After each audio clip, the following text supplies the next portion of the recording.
did it happen? Did it happen in front of your kids at the bus stop? They were actually waiting while my kids got on the bus, so they made sure my kids saw it happen. That's how depraved these individuals are. And I hope you all realize that now. I'm here right now because I'm exposing corruption. I'm exposing what really happened to John O'Keefe and the powerful and well-connected people who murdered him and cover up his murder. And this is what the state does to you when you do that. But several months from now, it will not be me standing on these courthouse steps. It will be the so-called victims. That's who will be here. Because ultimately justice will prevail and truth will prevail, and they will never shut me up. They will never, ever, ever stop me from reporting the truth about what happened to John O'Keefe. Have you made $5 million off of this? What an absurd and ridiculous. I wish. No, I have not made $5 million off of this. How much have you made? I have no idea. How much you make? No, How much you make? How much you make? I'm a reporter too. How much you make? Yeah, I don't know. But I wasn't arrested for it today. What's up? You were the one who were arrested. I was arrested for making money? No. No, you don't know what you're talking about. Next. Anyone else? Anyone else have any real quick? Who's this joker? Who is this clown? Who's this idiot? Are you making money off of this? Are you making money off of this? You're here right now, right? Yeah, you're making money off. Oh, he works for Greg Henning's station. He works for WCVB. Aiden, what does this mean for the reporting going forward? How do you understand the reporting going forward? Like what the restriction is? What does this mean? Does this mean believe me, I am looking for an aggressive criminal defense lawyer to navigate because now we know that they're going to try to lock me up for telling the truth and exposing corruption. That's what they're going to try to do.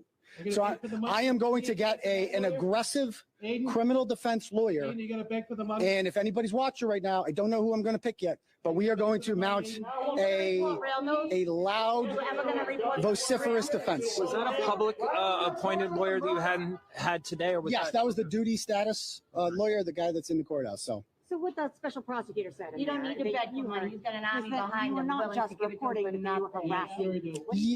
Reporting the news is not harassment. Asking questions is not harassment. You guys all heard. You all heard what they read out loud today. And by the way, I was arrested by that guy right there, Lieutenant Brian Tully. One of the people I've been exposing. The man who signed all of those fraudulent police reports that we've now exposed for being lies. He had the audacity to come to my house and put me in handcuffs today. I'm not scared of him, and I will not be silenced, and I will be steadfast in keeping on with this mission to expose the real killers of John O'Keefe. Do they serve a search warrant in your house too? Yes. Do you know what they grabbed from your house? Did they pull anything out? I have no idea. So. Are you going to do anything differently as far as your job? Everything that you heard in that courtroom today is legal, protected opinion. I would like to point out that 2 weeks ago in this very same courthouse, one of the alleged victims in this matter attempted to get an order in here using those same exact arguments and those same exact quotes. The judge denied it. The judge denied that order in this same exact courthouse 2 weeks ago. So what has changed? What facts of his case have changed? Absolutely nothing. This is a gross exercise of state power. This is what fascism looks like. And as journalists, we should all be concerned that this is what they do. They also told me that every single person who came to the peaceful protest rolling rally in Canton on July 22nd, one of the things that has led to these charges, every single person in there is now under investigation. Hundreds of innocent people are under investigation, and they cannot arrest us all. Maybe they can. Going in today, you mentioned something about a Ford SUV. Yeah, so a Ford Edge. According to Lucky Loughran, the man who plowed 34 Fairview Road that day, at 2:30 a.m., he drove by Brian Albert's house, and there was no body on the front lawn. He said he would have seen a body had it been there. We know this because he was interviewed by Trooper Yuri Buchanek and one of the alleged quote-unquote victims in this case. According to Mr. Loughran, 30 minutes later at 3 a.m., he noticed that a Ford Edge was parked outside directly where John O'Keefe's body would later be found. 2 months later, here we are. Nothing has been done to find out who was driving the Ford Edge that was parked next to where a dead Boston police officer was found. Nothing. And this is what they're wasting their time with. Me. There is a man who murdered a Boston cop out there, and they're doing nothing about it. And they're coming after the only journalist who's actually reporting what happened. And I will not be intimidated. I will not be silenced. And we will continue on our journey for justice for John O'Keefe and for Karen Reed. Period. Welcome in, everybody. It is the LTL Super Sunday show here on this beautiful Mother's Day, and happy Mother's Day to all the mothers out there. Not me. No, she's not a mother. I'm not a mother. I'm certainly not a mother. But happy Mother's Day to all the mothers. But thank you all for wearing us. This literally always happens to my computer. It pisses me off. So anyway, but here we are, Super Sunday show. And what we want to do today is go over frame 2. And this obviously is in support of Aiden Carney, Turtleboy Carney, as he has been the person that broke the Karen Reed case back in April of 2023. And as I was saying before when we were muted, if I didn't stumble upon Aiden's reporting, I would have not been involved with everything I've been able to do here on this platform and help expose the corruption here and help raise funds for Karen Reed's defense fund. I would not be here in this position. So we felt today that we would do a little bit of a tribute stream to him, try to raise some defense funds for him. So we're going to be periodically through the live show today is we will be dropping the link so you guys can donate to his defense fund.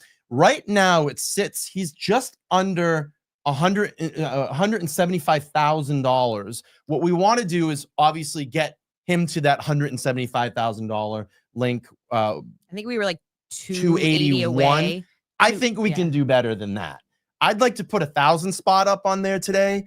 And what we'll do is just make sure when you make a donation, just put LTL in your comment. Lauren's going to track them as we go on throughout the show. And what I would love to do is that, please, if you can't, if you won't, just don't, direct your super chats and Vemos and all that towards Aiden's defense fund today. Let's just make that rule. No super chats, no Vemos today.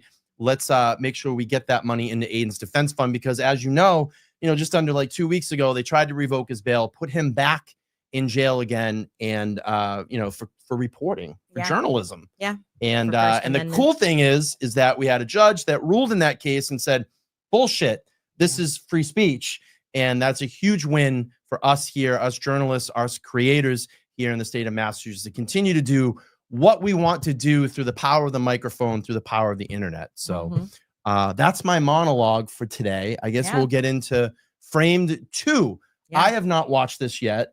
I watched it in the background, so I didn't really absorb it very well. So today will be a second viewing for me. I watched some of it when it was on release, but again, in the background, but I haven't fully watched it. All right, let's pull this up and go through it. And here we go. My name is Aiden Carney, and I'm the founder of Turtleboy Daily News. For the last 2 years, I've been reporting on the murder of John O'Keefe and the prosecution of Karen Reed.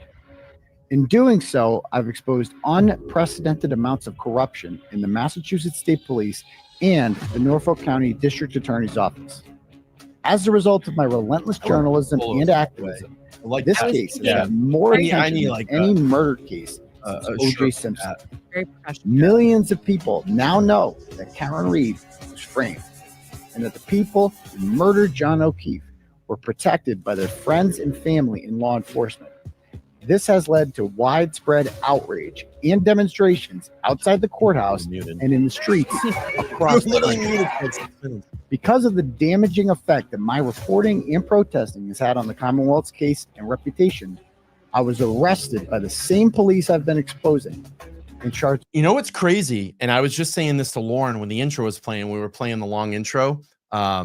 Is when he goes, and that man right there, Tully, arrested me. He's fucking standing there watching the press conference. That is wild. That is absolutely wild.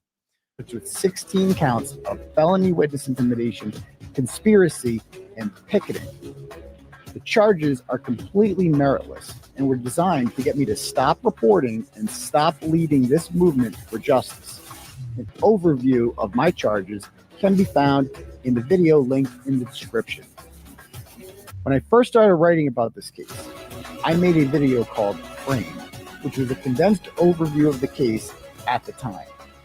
However, much has come to light since then, including a trial that ended in a hung jury. And as we enter the retrial, an updated version of Frame is needed. This video is the complete summary of the most important facts of the case. Look how flat the street is! Which prove undeniably that Karen Reed is innocent and that the people who murdered John O'Keefe framed her for their crimes.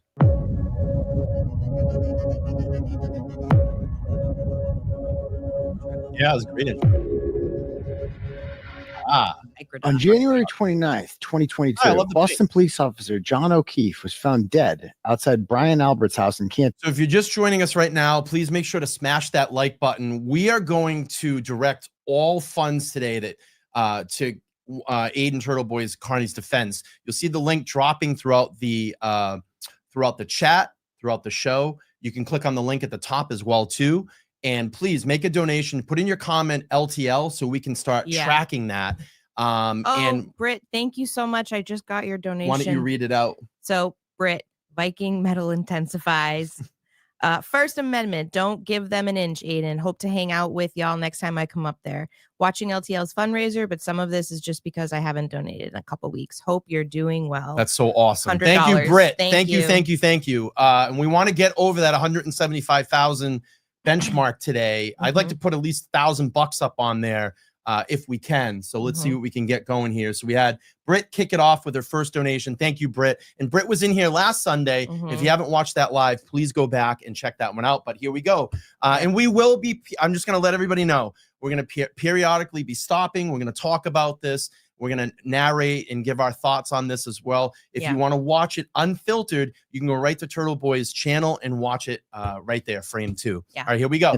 During a severe blizzard, O'Keefe's girlfriend, Karen Reed, who had dropped him off there earlier, became the sole suspect and was charged with manslaughter. She was later indicted for second-degree murder. Authorities claimed Reed hit O'Keefe with her SUV and fled the scene. However, emerging evidence pointed to O'Keefe being beaten inside Albert's house and left on the lawn to frame Karen Reed. The well-connected Albert family has been protected by their friends and family in law enforcement and the DA's office. They expected Karen Reed to give up and take a plea deal, but instead she fought back, uncovering details of the conspiracy surrounding the case. Karen Reed was arrested and charged with manslaughter on February 1st, 2022. Her attorney, David Yannetti, did not allege any conspiracy to frame his client at her February 2nd arraignment. Outside of court, Yannetti simply said, I think that there was a lot of political pressure on this district attorney's office to bring charges in light of the fact that a police officer was the victim here.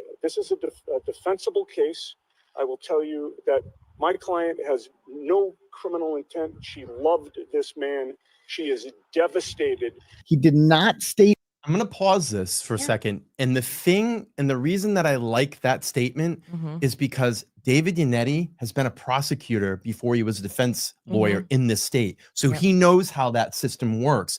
On the reverse side too, and we'll also talk about Alan Jackson. Alan Jackson was a prosecutor in California before he became a defense attorney. So they know the system. They know the pressures that come down from these DA offices to put people behind bars. And I love that he made that statement. Or suggest that his client did in fact strike O'Keefe with her car. Karen was admittedly drunk on the evening of January 28th and had no memory of hitting John O'Keefe with her car. She says that she saw him go into the house, but had no idea how he ended up dead on the lawn. She began to wonder if she could have accidentally bumped into John without realizing it. One thing that didn't cross her mind in the days after John died was that the people inside Brian Albert's house would beat him up and throw him on the lawn to die like trash. That changed on February 3rd, 2022, the day after Reed's arraignment. Yannetti was visited in his Boston office by a man named Steve Scanlon. Scanlon was a former corrections officer and a longtime friend of Brian Albert. He told Yannetti that he should look at the people inside the house and opined that O'Keefe was beaten up by Brian Albert. It happens. Welcome to the moderator group. Thank you so much. Gave you a wrench there. Enjoy the blue.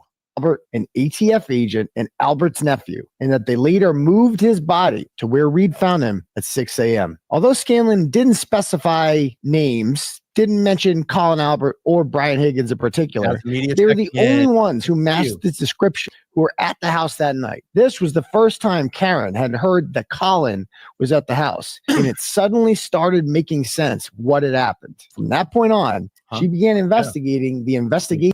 Yeah, I just wanted to make a comment. You know, he mentioned that, you know, Karen kind of got into a state of mind where she was wondering, could I have hit him by accident, this and that. And I've said this before, but I wanted to say it again. Like, I think in a life and death situation like that, where you're hysterical and you find somebody mortally wounded that you love, that you don't know what happened. And I don't think that it's abnormal. Well, it's kind of default. Yeah, for your brain to be like, could I have done something? Yeah. Like, how could this have happened? Yeah. And especially because, like Turtleboy said in the video, her first instinct would never have been, these people are framing me for this. Of course. Like, that's not where your mind Right. goes. So but then once more of the facts came together, she put 1 + 1 = 2. Holy shit. But yeah, I don't think that it's fair to use her saying or thinking, could I have done something, against her, because I think that's actually a very normal reaction in those first few moments. You're like trying to rationalize what happened. Yeah, I'm the last one that dropped them off. Yep. I saw, like, could this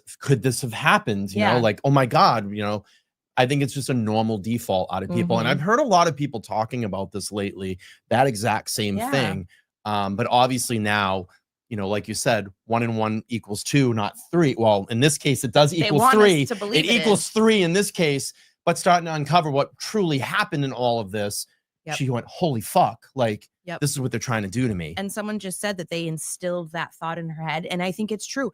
When you're in that hysterical state of mind, you're vulnerable to influence. And Jen is probably feeding her things like, you know, what happened, Karen? Could you have done something to him? Yeah. So now she's implanting something in your head when she already knows what happened back at that house. So if I can get to her first, remember, come with me, separating and trying to separate her and get that in her brain, like, oh no, you did do this, and you're in a hysterical like moment of all these emotions that are hitting you.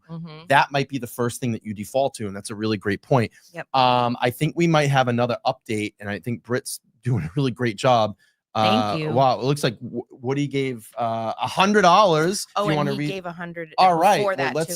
LTL free TB and KR from Cincinnati. Second donation, as I forgot to put LTL in a comment. Well, thank you. That was very generous. Thank you. That's awesome. Now so we're all 200. we should be above 175 right now, right?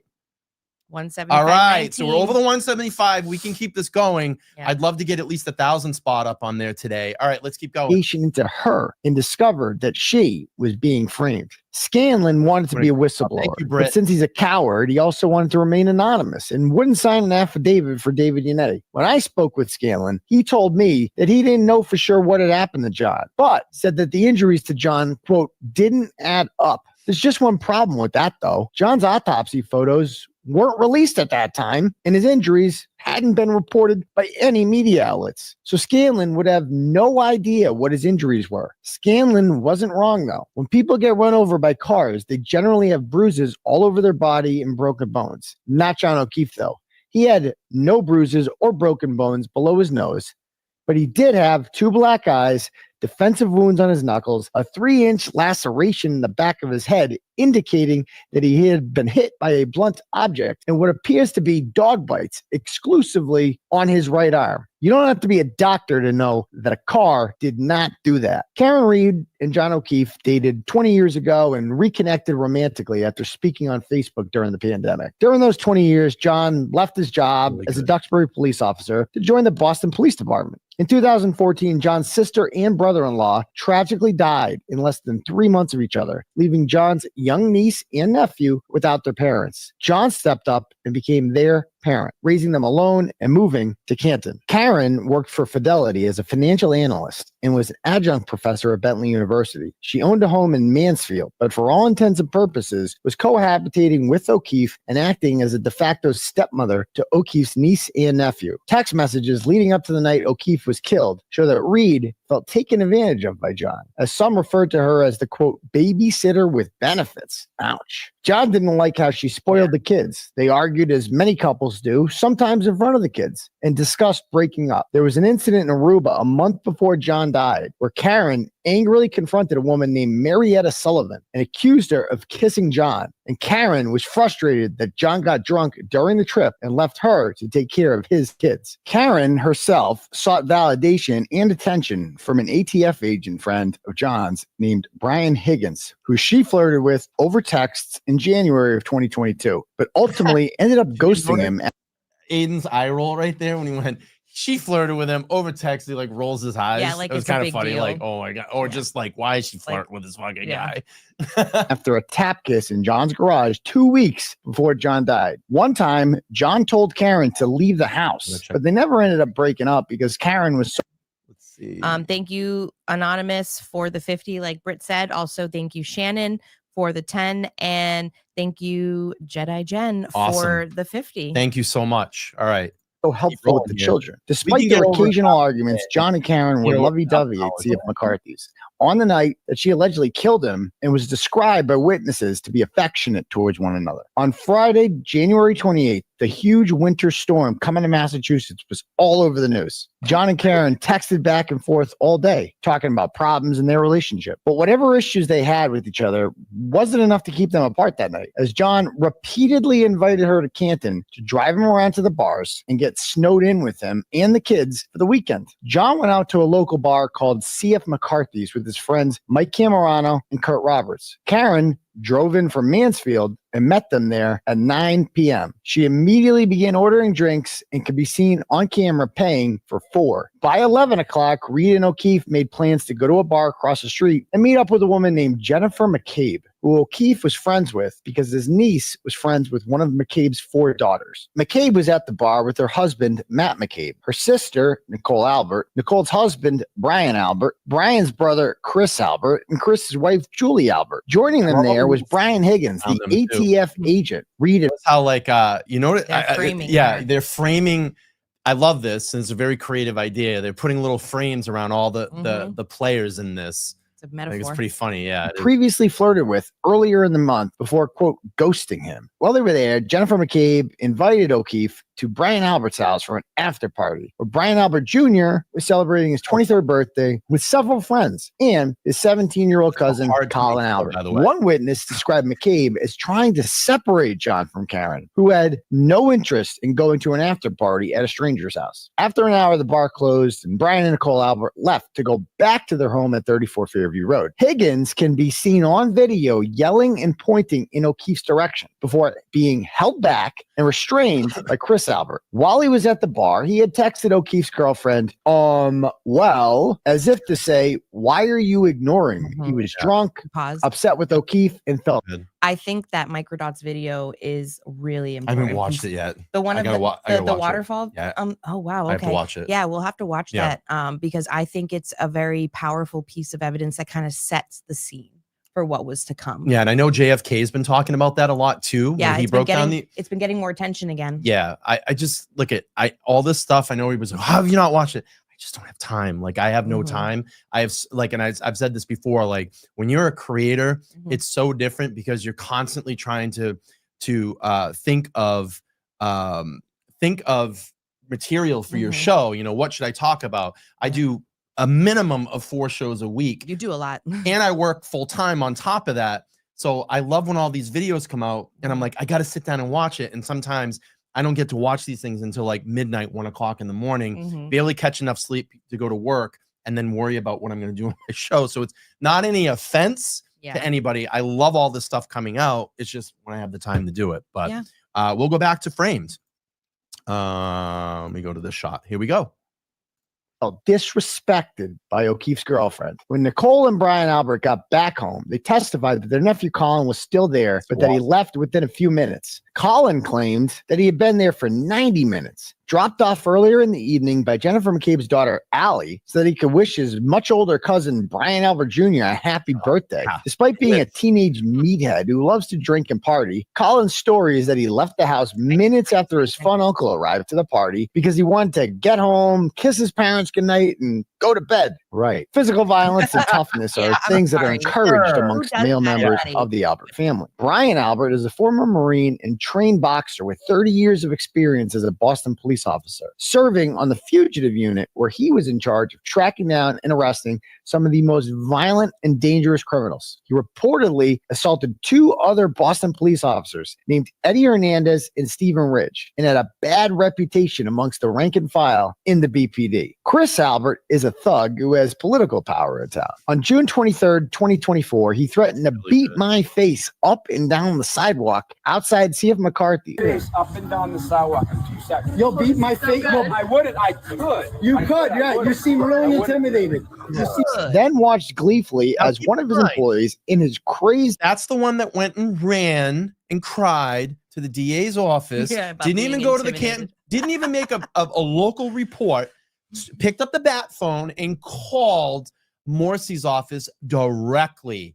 And that was the whole trying to get Aiden's bail revoked. That was the webcam or webcam incident. The security camera incident.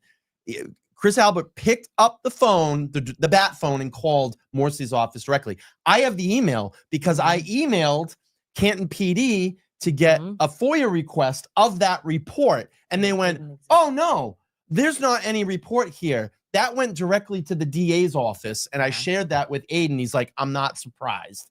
I'm not surprised. So what we're doing here today, if you just came in, we're trying to raise funds for Aiden Turtleboy Carney's defense fund. We're dropping the link here in the chat. I've set a goal of $1,000. I think we can do better than that today. Right now, we've just got his defense fund over $175,000. So that's awesome. And we're getting so close to that $200,000 goal. And we'll keep dropping the link throughout the show. And we will be stopping and talking throughout the show. So if you want to watch this unfiltered without a conversation, just go to Aiden's page, Turtleboy's page. It's right on there. It's called Frame 2, and watch it without a commentary. All right, here we go. Sister-in-law, Jill Daniels, assaulted me on camera. Oh, here it is. Look who's here. Here she is. You know what? I'm so sick of your shit. Chris knew he can get away with this because the McAlberts basically run the town of Canton. Chris is on the board of selectmen. His brother Kevin Albert's a detective sergeant. Brian Albert is a legend, and Tim Albert once owned a pool. As a member of the select board, Chris is in charge of hiring the police chief who works for him. Unsurprisingly, Chief Helena Rafferty and former Chief Ken Berkowitz both supported Chris Albert's campaign for selectman and used their positions of authority to cast doubt on what was plainly a cover-up in the eyes of any rational person. Chief Berkowitz allowed Brian Higgins to have an office at the Canton Police Department and asked a reporter to take down a tweet on February 1st, 2022, because the tweet mentioned the fact that John O'Keefe's body was found on Brian Albert's front lawn, and Brian Albert was a, quote, pillar of the community who didn't deserve to have his reputation tarnished. In November of 2023, the people of Canton held a special town meeting where they voted to audit the police department despite the select board and Chris Albert voting 5-0 not to. Colin was the star of the Canton High School football team and the quintessential jock who thought football was cool, but Shakespeare was a loser. He was also neighbors with O'Keefe and had reportedly gotten into shouting matches with his much older neighbor after throwing beer cans on O'Keefe's lawn. Colin's parents jokingly referred to O'Keefe as Nevercracker in reference to a grumpy cartoon character who didn't like people on his lawn. Colin has a history of violence and has gotten into several fights that were memorialized on video.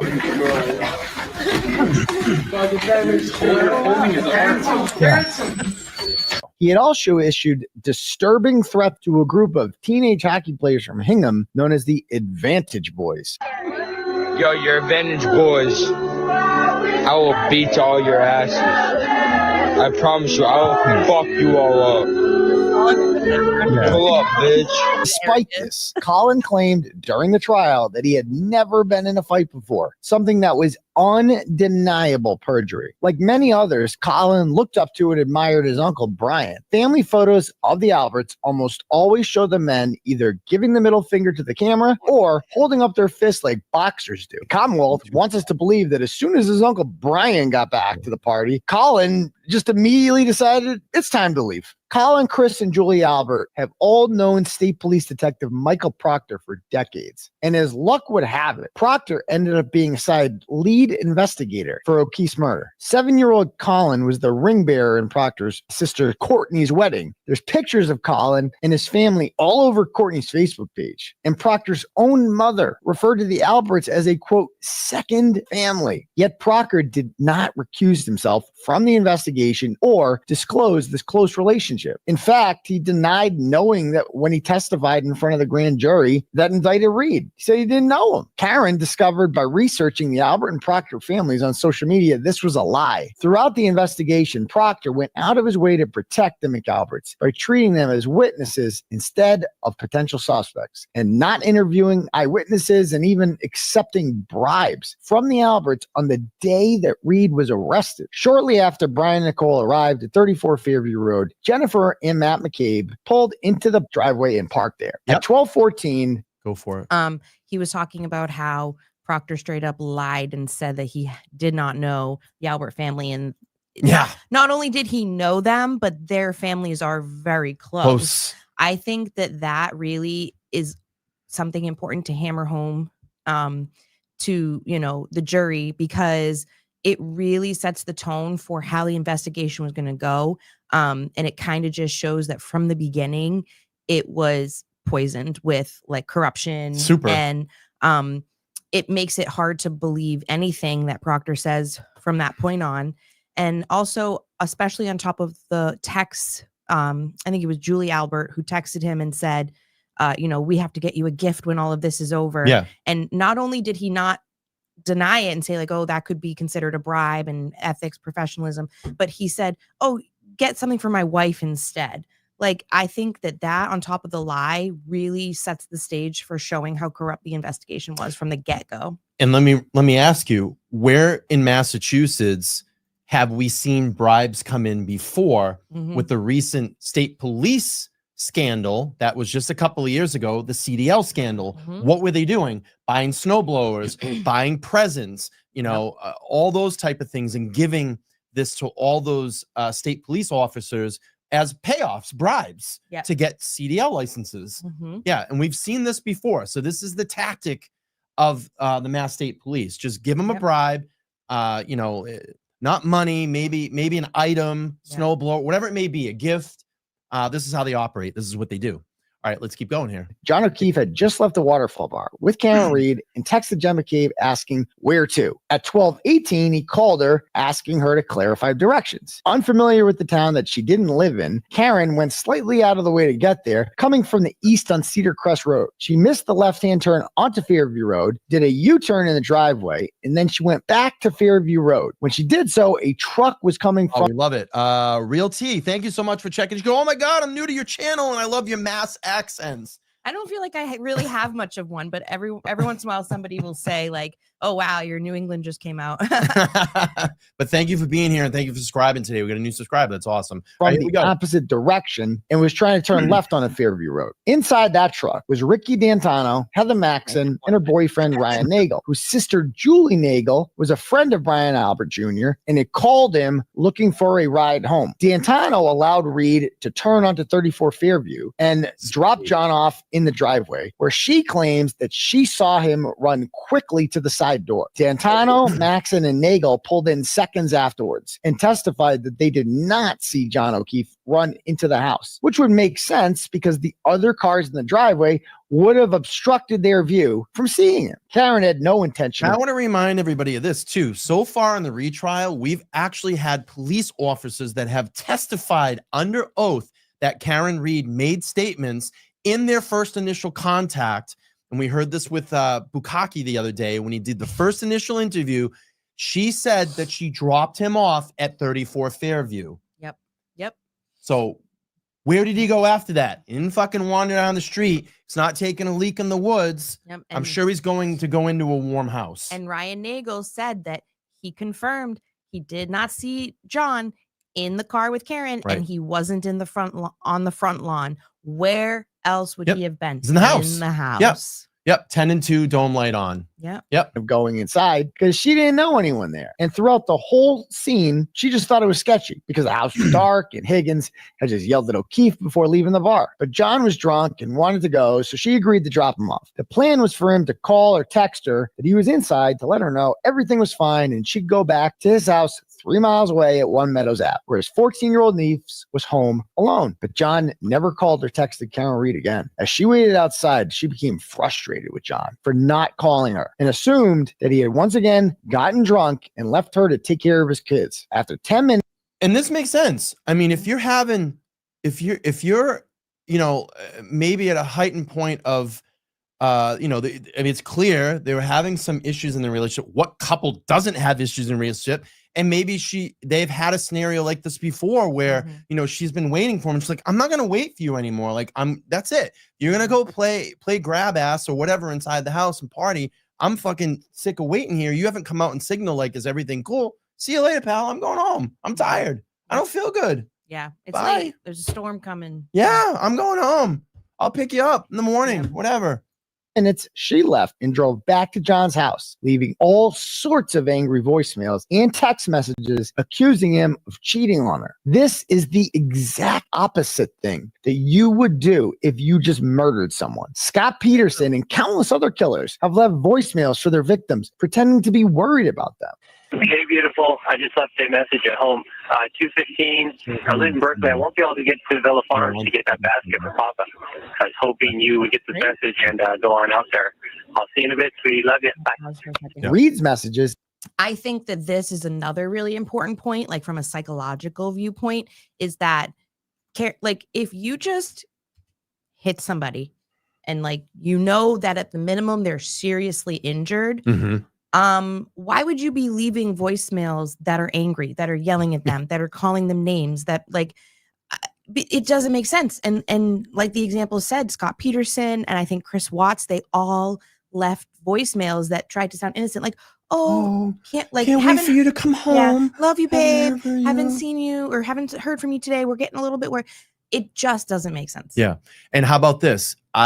Usually when people murder people and they know they murdered people, they don't go back with a group of people looking for that person. It's so true. So like, true. Usually they distance themselves and they start to run, i.e. Scott Peterson. What did he start doing when he knew the fucking heat was coming down on him? He bleached his hair. He bleached his goatee. He tried to change his appearance. He got very close to the Mexican border and was getting ready to jump over to the border into Mexico.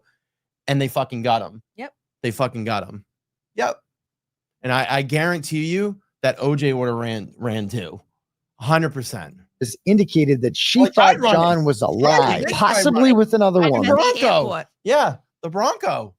And had left her alone to watch his children. Who wouldn't be pissed? According to Trooper Nicholas Garino, Karen Reed logged into John's Wi-Fi at 12:36 a.m. The 2.3-mile trip from Fairview Road to One Meadows Ave, which included going through a traffic light in the center of town, would have taken at least 6 minutes in ideal conditions. In the snow, it would take much longer. That means Karen had to leave Fairview Road no later than 12:30 a.m. This presents a huge problem for the Commonwealth. Ricky D'Antano, Heather Maxson, and Ryan Nagel all testified that Julie Nagel came out and said that she was going to stay there instead. They all left while Karen Reed was still parked outside and drove by her Lexus. All three of them testified that they saw Karen Reed alone in her car with the interior lights on, in her hands at 10 and 2 on the steering wheel. None of them saw John O'Keefe inside the car with Karen Reed. None of them saw O'Keefe on the ground outside the car or standing outside the car. This means there could only be one place that O'Keefe was, inside Brian Albert's house. The forensic evidence backs this up. John's Apple Health data shows that he ascended and descended 3 flights of stairs between 12:22 and 12:24 a.m. Karen's Apple Health data does not show her going up any flights of stairs during that time. This means that Reed and O'Keefe could not be in the same place at that time. Brian Albert has 2. So if you're just joining our stream today, Lauren and I here are trying to raise some money for Turtleboy's Defense Fund to fight back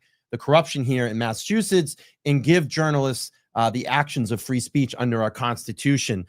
We're dropping the link here in the chat. It's also pinned to the top. And what I'd love, even $5 right now would make a huge difference. Just $5 in that defense fund. Click on that link. make your donation. Just make sure to put LTL in the comments so we can track it. We're at about 40% of our goal right now. We want to reach $1,000 by the end of this stream. And we got a little bit of a ways to go. So I would appreciate it if you could do that. Thank you. Flights of stairs in his house. Karen Reed's Lexus doesn't have a basement. Don't worry, though. The Commonwealth has an explanation for that. You see, John's GPS, which has a 3-minute standard deviation from the actual time, shows that he wasn't there yet at 12:22. According to Detective Garino, the Norfolk DA's forensic expert, John was on Oakdale Road and was probably moving the phone up and down in the car. The movements of the phone, the distance traveled. Yeah, why don't you explain this? All right, let me play through this and then you can explain it. Okay. All right, let me just go back a little bit and then Lauren's going to explain something to you that we did a couple of Sundays ago. Detective Garino, the Norfolk DA's forensic expert, John was on Oakdale Road and was probably moving the phone up and down in the car. The movements of the phone, the distance traveled, it's going to register as steps. You don't have to physically be walking and moving the phone for it to register movements. Just waving it around and then could potentially cause it to think you're walking and moving. Which somehow tricked Apple into believing that he had just climbed a couple flights of stairs. Garino testified that it was a very hilly street. So I tried driving down Oakdale Road to see if I could get my Apple Health data to say I climbed stairs. This is what I found. Look how flat this street is. Are you kidding me? Look how flat this street Are you kidding me? Watch out for the hill, kid. The flattest street in Canton. Unsurprisingly. All right. Explain what we did. So I think it was like back in March or something after the show, we drove. We wanted to do this experiment as well. Yeah. So we drove down to Canton and we drove by 34 Fairview. Yeah, I think we took the route that they took that Yeah, night too. we wanted to experiment and try to do this experimentation. So tell what your Apple Health data.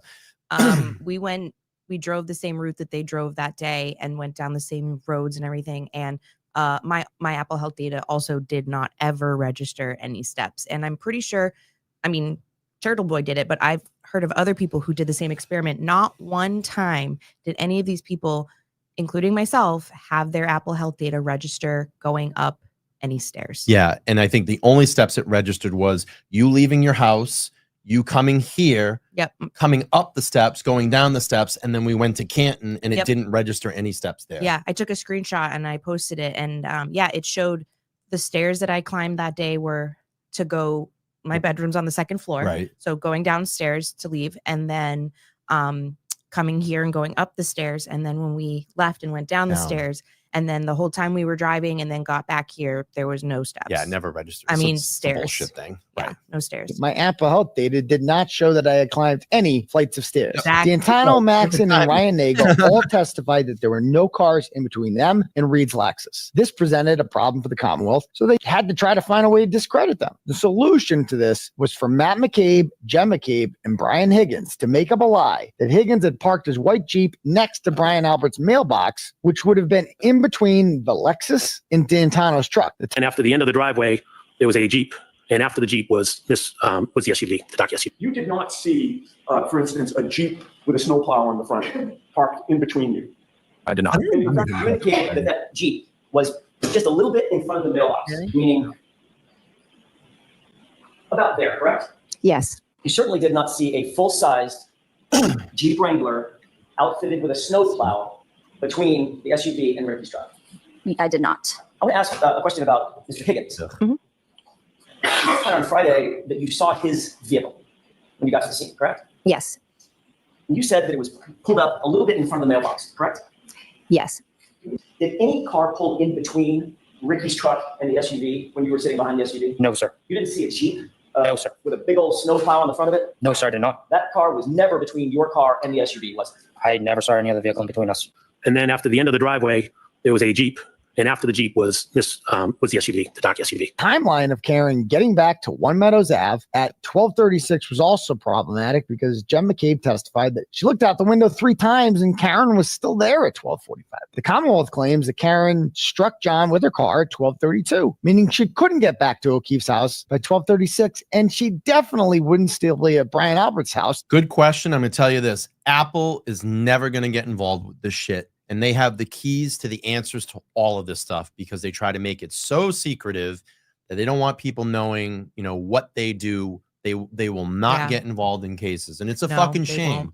It's a fucking shame because a lot of this could just end. And that's why we see experts that kind of learn the technical data behind Apple, the technical ways that they use to extract and make their data, but they will not testify. They won't do it.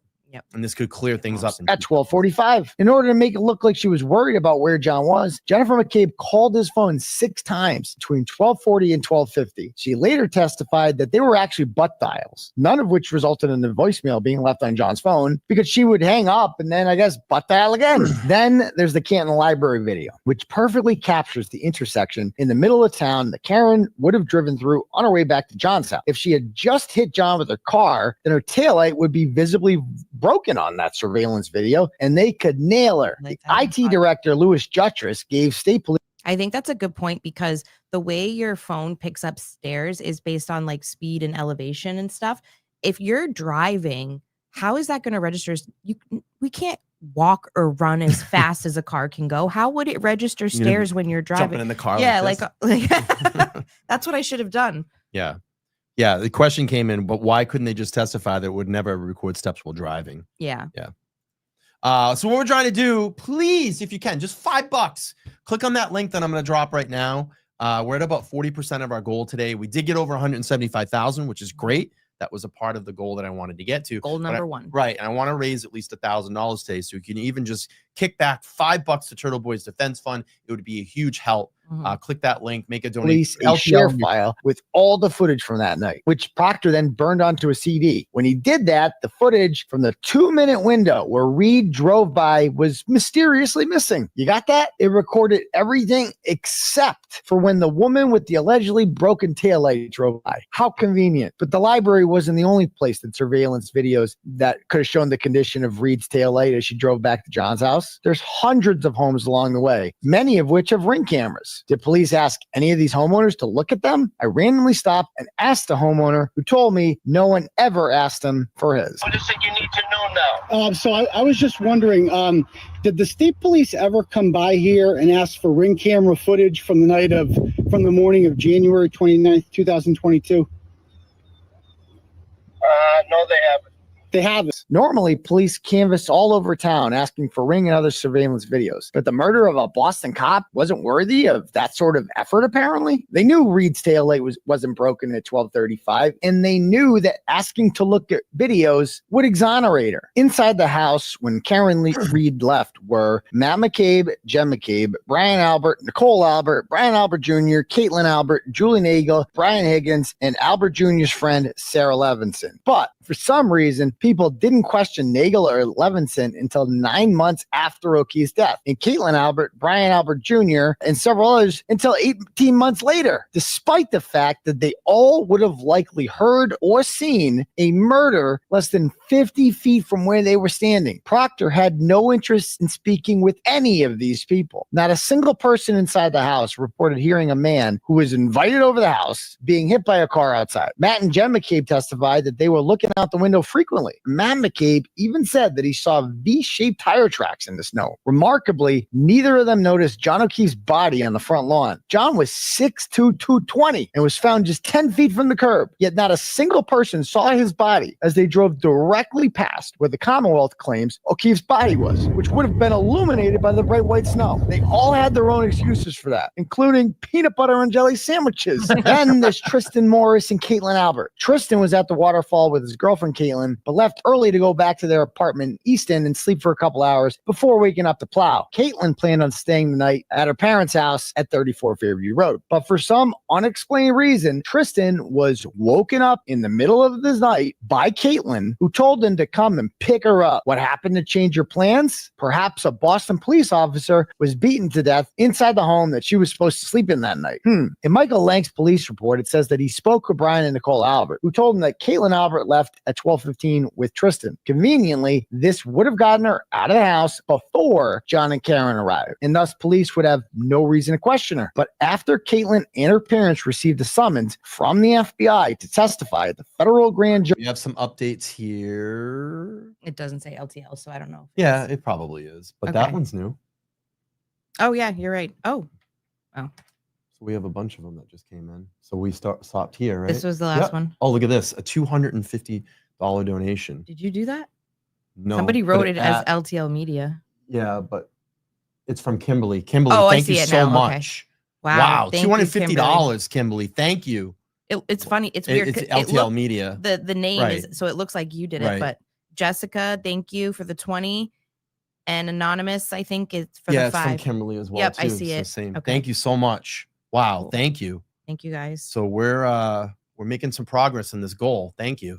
Jury, the Alberts were advised by their attorney, Greg Henning, not to lie about when they left because the feds already knew the answer to that. Caitlin admitted that Tristan did not pick her up until 1:45. And when Brian Albert was asked about the 12:15 time in Link's report, Albert blamed Link for writing down the wrong time. If police knew that Tristan had picked up Caitlin at 1:45, it would make Tristan a witness since he would have driven right past where John O'Keefe was allegedly dying of hypothermia. At trial, Tristan claimed that he never saw a body on the lawn because he was distracted, just like everyone else who left the house that night. The more people involved in a conspiracy, the harder it is for everyone to keep their story straight. This is why Brian Albert and Jennifer McCabe went out of their way to say that their kids had all left before John and Karen arrived. Less people to interview means less people to tell a different version of events of the story. After Jennifer McCabe got home from dropping off Julie Nagel and Sarah Levinson, her Apple Health data shows that she went upstairs and was pacing around all morning. Her heart rate shows that she never went to sleep. Something was on her mind. Then, at 2:27 and 40 seconds, she Googled the most incriminating thing she could possibly have Googled. How long to die in cold? Except she spelled it "hoss long to die in cold." Why would she Google this if she thought John O'Keefe had decided to go home with Karen Reed and never went inside Brian Albert's house? She had to have known that the plan was to put O'Keefe's body out on the lawn to make it look like he had died from hypothermia after being struck by a car. McCabe must have realized it was a huge mistake to Google this because the Cellbrite extraction report of her phone shows that she deleted the search along with 18 phone calls made that morning. In order to cover her tracks, she planned to Google the same thing the same exact way after O'Keefe's body was found because it would be more explainable after finding out he was lying in the snow. She ended up doing this at 6:24 but claims Karen Reed was the one who told her to do this while John O'Keefe was being wheeled into the ambulance. However, according to Sergeant Good's testimony, Karen Reed was alone in a car at 6:24 and dash camera footage confirms this. Jennifer McCabe was trying to cover her tracks. The answer to Jen's question is 1 to 2 hours. That's all it would take for a person to die from hypothermia in an 18-degree snowstorm. If Karen Reed struck John O'Keefe with her car at 12:32, then he should have been dead when his body was discovered. We have some more donations. Thank you, Katie, for the 50.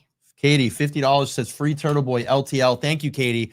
Appreciate that. We're getting very, very close to our goal. We wanted to raise 1,000. I think we're going to do over 1,000 today. 6 a.m. But he wasn't, so he couldn't have been out there for very long. Jennifer McCabe handed her phone over to police just days after O'Keefe's death, and the contents were all extracted by Detective Garino. Nowhere in Garino's report did it mention anything about a deleted Google search for Hoss Long to Die in Cold at 2:27 a.m. In fact, it didn't show the 6:24 search for the same thing either. And as it turned out, Garino has a history of manipulating Cellbrite data extraction reports. In February of 2021, a pregnant woman named Sandra Birchmore was found dead in her Canton apartment. New York State Police, many of whom were involved in the Reed investigation, immediately determined was a suicide by hanging with a belt. Birchmore was last visited in her apartment by 6'4" Stoughton police detective Matthew Farwell, who had impregnated her and wasn't happy about it due to the fact that he was married with 2 kids and was about to have a third. Farwell met Birchmore when he was working in the Stoughton High School Explorers program. She was just 15 years old when he started having sex with her and 23 when she died. But Farwell was never treated as a real suspect, just as the people inside Brian Albert's house were never treated as suspects. He handed over his phone to Garino, who said that he couldn't retrieve 32,709 text messages between Birchmore and Farwell, much like he couldn't find Jennifer McCabe's Google searches because they were deleted too. But Cellbrite extracts deleted messages and Google searches as well. Luckily, the FBI ended up looking into the case and found all the deleted messages showing that Farwell was into violent rape fantasies. In August of 2024, he was arrested by the FBI for murder. If it was up to Garino, the Canton police, and Lieutenant John Fanning, another one of Proctor's bosses who was in charge of the Birchmore investigation, Farwell would still be walking the streets today. The Google And I'm going to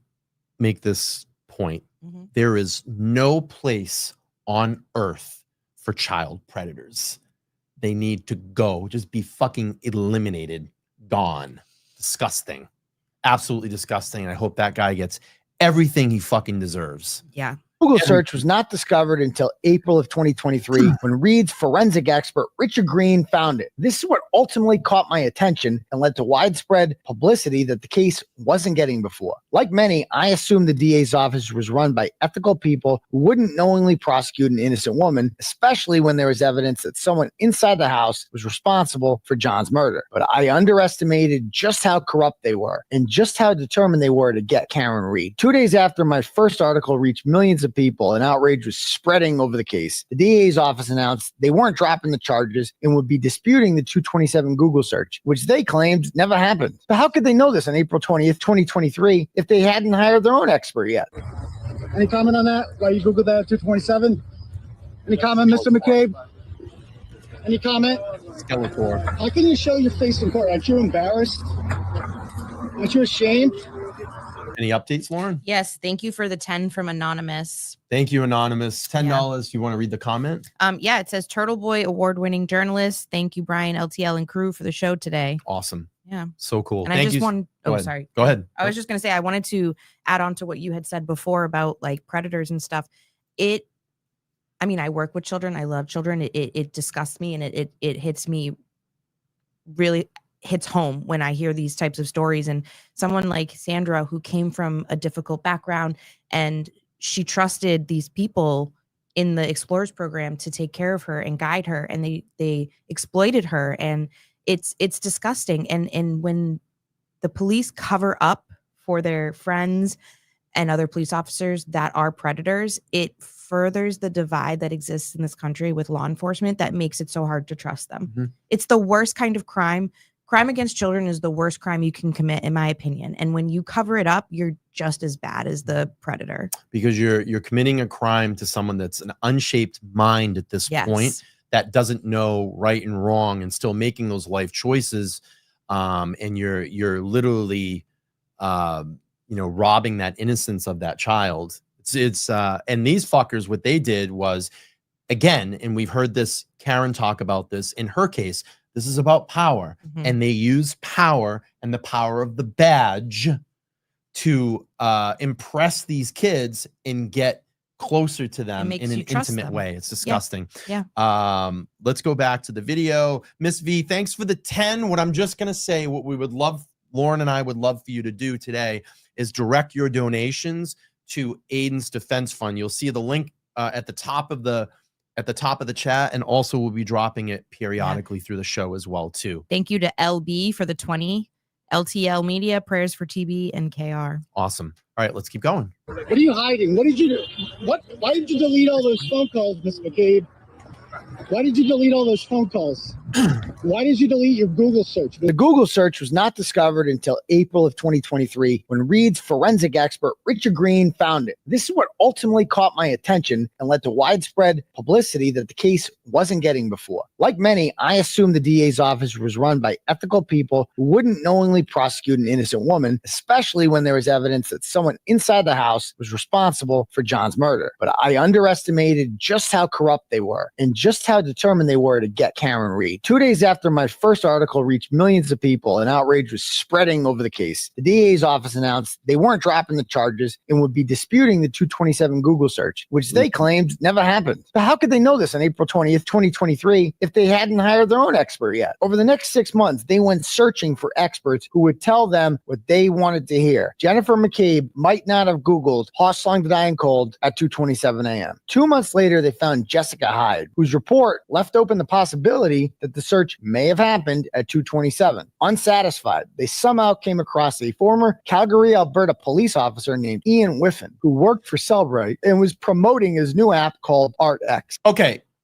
I'm going to play this, but I want to just try to clarify something that I just kind of figured out in the retrial, that the way that I'm interpreting it. And let's see if Aiden gets it here in frame too. Whiffen green lights updates to Cellbrite software and was able to make sure that the 227 Google search did not come up on the updated version. I'm so glad that he talked about that, because I remember putting out a Facebook post, and I'm going to just give me a second here, and I want to find it.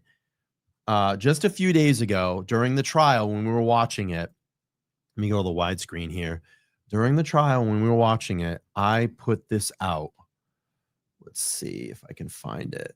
Bear with me for 2 seconds. fine. Again, you can here it is right here. Yep. You can donate while we're doing this. So I put on May 7th while watching Hyde's testimony. I said, wait, if I'm getting this right, Whiffen and Hyde analyzed the data from the 2:27 a.m. Google search for the Commonwealth. They both saw the search, noticed it had been deleted, and then tried to cover it up. Whiffen, who works for Celebrite, even went back to the company to have the extraction program updated so that search and its deletion would not appear using the revised version. Nothing to see here, folks. That's how sick this is. And just like Aiden said, Whiffen, who worked for Celebrite or worked close to Celebrite, went back and actually had them update the software, knowing that this trial was going to go back to a retrial to hide that search. Yep. If you don't see frame job all the way here, it's crazy. You got to update on a donation. Well, I just want to clarify. There's somebody with the name, I don't think I'm going to pronounce It's this correctly. Uris. Yeah. Why you go ahead, spell it. Juris. If that's you, I think it might be for this fundraiser, but it didn't say LTL. So if that is you, just leave a comment really quick and I'll count it towards our total. But if I don't see anything, then I'm going to assume it's a separate donation. Yeah. So there's a $100 donation that was just made. If that person's in the chat here, just let us know. It's me. Here we go. Yeah. Awesome. Okay. All right. So we're going to count it. All right. Thank you so much. We appreciate that. And let's go back to the widescreen and keep playing. Much of his testimony promoting his own app, which Celebrite did not endorse. Somehow, the Commonwealth knew on April 20th that 7 months later, they would have an expert from Canada who would reach this conclusion. Karen Reed was furious with her boyfriend for ignoring her calls and texts and leaving her alone to watch John's niece. She fell asleep sometime around 1:30 and woke up at 4:30. This time, her emotions changed from angry to worried. John would never not come home to his niece and nephew, and he would never ignore that many phone calls from Reed. He was drunk, the weather conditions were dangerous, and she began to become extremely worried that something horrible happened. She woke up John's niece and used her phone to call Jennifer McCabe at 4:53 a.m., who was awake and had never gone to sleep all night for some reason. By that point, John's body hadn't been on the lawn for very long, if it was even there at all. Jen needed to delay Karen from going to 34 Fairview Road. She told Karen that John never came inside that house, but volunteered to go out looking for him with Karen. She invited Karen to come to her house, and Karen is seen backing into John's Chevy Traverse in the driveway as she went out looking for him at 5:07 a.m., cracking her rear taillight in the process. Karen went towards the waterfall bar first, then drove back towards Jen McCabe's house. Her car is seen 1.5 miles from McCabe's house at 5:18 a.m., but since she didn't know Canton very well and had no idea how to get to McCabe's house. Some donation updates. Yeah, anonymous. Thank you for the 10. My bad. Go LTL. You rock. Here's another 10. Oh, I'm thinking that's Uris. Serenity. Let me write that before I forget. Yep. Serenity, $50. Thank you so much. Keep up the great work, Aiden LTL. I don't know if your name is Otto and you sent in a donation. Let us know, because that would put us at our $1,000 goal, and we're definitely from Otto. I don't know if it's for this, but let us know if that is you. Just remember to put like LTL or something in your comments so we'll know it's you. I know sometimes people forget. But yeah, so right now we're at $975. That $25 would put us 1,000, but we're gonna wait and see push if someone more for that. So confirm if that's you, if Otto's in the chat.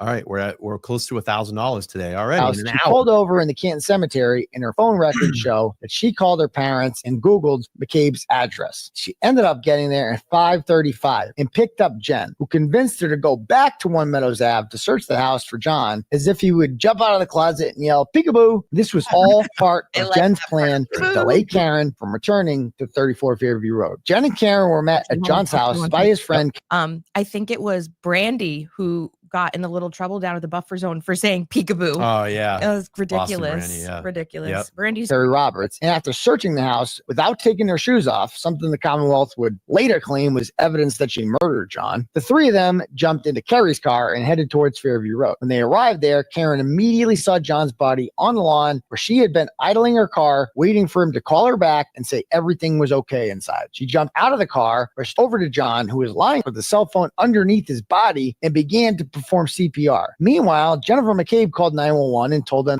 Very close to your road, get There's a man passed out in the snow. So this is Jennifer McCabe. She says she's at 34 Fairview Road. And by the way, on the official police report, it actually says 32 Fairview Road. She says 34 Fairview Road at least 3 times in this tape, and they still put 32 Fairview Road. They also don't put Brian Albert Sr.'s name on it. They just put B. Albert. He's the only one not listed out.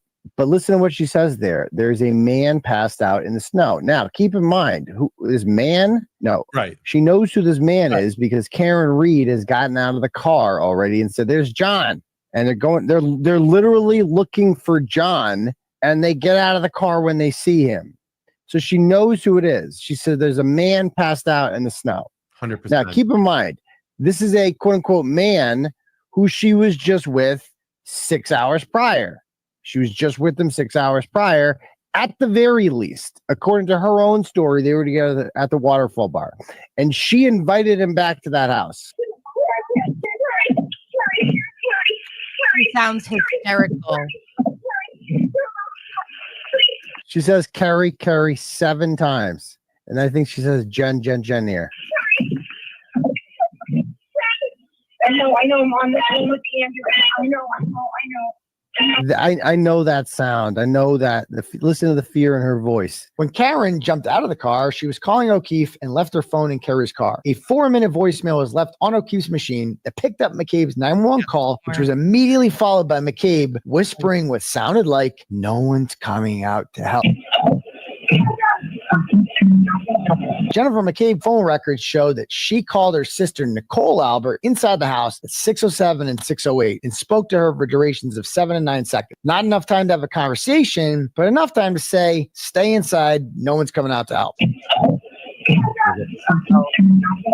The first call happened at the exact time that you can hear Jennifer whispering, "No one's coming out to help." Nicole Albert was awake, and Jen McCabe was telling her to stay inside the house. For some reason, Jennifer McCabe deleted those 2 answered phone calls to her sister. But she and Nicole claimed that the 2 answer phone calls were never answered and that she never deleted them, even though Jen's phone records show that she did. Disputing forensic data is a common theme with the McAlberts and the Commonwealth. Officer Saraf was the first cop who arrived on the scene. His report says nothing about a car accident or Karen Reed uttering incriminating statements. Yet at the grand jury several months later, his story evolved, and he claimed that Reed said, "This is all my fault." Although the Canton police were the first to respond to the scene, they were ultimately conflicted off of the case because O'Keefe's body was discovered on Brian Albert's front lawn, and Brian Albert's brother, Kevin, is a detective in the Canton Police Department. Kevin Albert is drinking buddies with Proctor, who was later reprimanded when text messages revealed that the 2 of them had done some day drinking while investigating a cold case on Cape Cod, and Kevin Albert woke up hungover and realized that he left his gun and badge in Proctor's work vehicle. Oops. Paramedics arrived shortly after Officer Saraf, which included a woman named Katie McLaughlin, a close personal friend of Caitlin Albert. They graduated. All right, we got some updates here in donations. You can read them off, Lauren. So thank you, Miriam.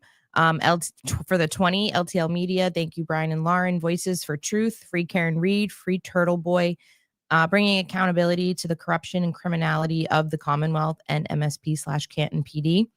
I gave $25 Awesome. to get us over that hump. Otto, okay, so Otto, that 25 So we're going to honor plus that. 25, so Yep. it's actually going to be 50. Thank you, Otto. And then Brian's very generous donation of $100.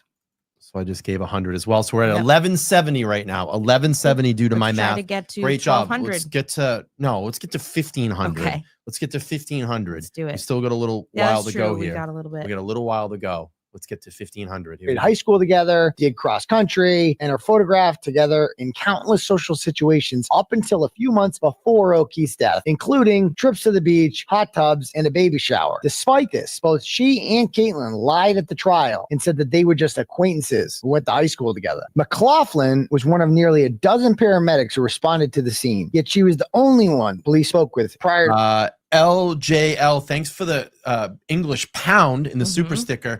I appreciate that, but what we're really trying to do today, and just take those donations and push them to Turtleboy's Defense Fund. But thank you so much. We'll drop the link here if you want to make a donation there. Please do, and put LTL in your comments so we can track this. All right, let's keep going here. To Reed's arrest. On January 30th, Kevin Albert told Proctor that he wanted Proctor to interview McLaughlin and offered up Canton Police Department headquarters to do so, despite the fact that CPD was supposed to be conflicted off the case specifically because of Kevin Albert. McLaughlin told Proctor that she heard Reed say, "Hit him, I hit him, I hit him, I hit him." The scene. Well, Reed was standing next to Jennifer McCabe, Officer Saraf, and McLaughlin. Well, Keefe was already in the ambulance. That was her story. There's just a couple problems with that though. Officer Saraf, 4 other cops, and 5 other first responders testified that Karen Reed never said, "I hit him." And police dash cam footage shows that when these 4 were standing together, John wasn't in the ambulance yet. Karen was arrested 2 days after McLaughlin told Proctor she said, "I hit him." And according to firefighters Anthony Flamati and Timothy Nuttall, they talked about her case every day at the firehouse. Yet no other firefighters besides McLaughlin were ever questioned by Proctor until February 8th. By that time, the "I hit him" lie was all over the news and was the talk of the firehouse. And thus, Nuttall and Flamati both told Proctor that she said it. However, on cross-examination, it was revealed that neither of them was anywhere near Karen when McLaughlin claims that Karen uttered those words, despite the fact that there was a hysterical woman screaming on their front lawn, bright, flashing fire and police lights illuminating the area, and an aggressive German shepherd that barked a lot and easily spooked inside the house, and phone data showing Nicole Albert spoke to Jennifer McCabe at 6:07. Brian and Nicole Albert claimed that they slept through the whole thing. Brian Albert, a trained first responder, did not come out of the house while a fellow Boston police officer was lying dead on his front lawn. The bedroom window was the closest to where O'Keefe's body was found, and they testified that Chloe was in the room with them. But Chloe, Brian, and Nicole did not wake up. However, their neighbors in what Matt McCabe would later call the Asian house did wake up and take these pictures showing how impossible it would be to sleep through it. Canton Police Sergeants Sean Good and Michael Lank and Lieutenant Paul Gallagher arrived after Seraph, all of whom spent their entire lives in Canton. Good graduated and was friends with Courtney Proctor and Julie Albert's sister Jillian Daniels. Lank was good friends with Chris Albert since high school, and 20 years prior, he was involved in a drunken bar fight in which he came to the rescue of Chris and assaulted and arrested 2 brothers who Chris had started trouble with. None of these 3 cops had any sort of curiosity or suspicion about how a dead cop ended up on Brian Albert's front lawn. John didn't seem dressed for the weather and was missing a shoe. If you or I invited a cop to our house and he ended up being found dead on our lawn with only 1 shoe on, the cops are definitely going to ask to search the house and get a warrant if you said no. But this was Brian Albert's house, a well-respected veteran police officer. As Proctor's text messages would later show, they weren't going to hassle him, and they claimed there was no probable cause to search the house, despite the fact that none of them applied for a warrant, so a judge could determine that for them. For all they knew, John had been killed by someone who also killed the people inside the house. Yet they allowed Jennifer McCabe to go into the house by herself at 6:34 a.m., where she claims she woke up a sleeping Brian and Nicole. An update? Yes, from Legal Swag. Thank you for the $10. Just as I say, I don't have an accent. LTL, keep fighting the good fight. Awesome. So we're at 1180. We can get to 1500 by the end of this. Would be great. Mm-hmm.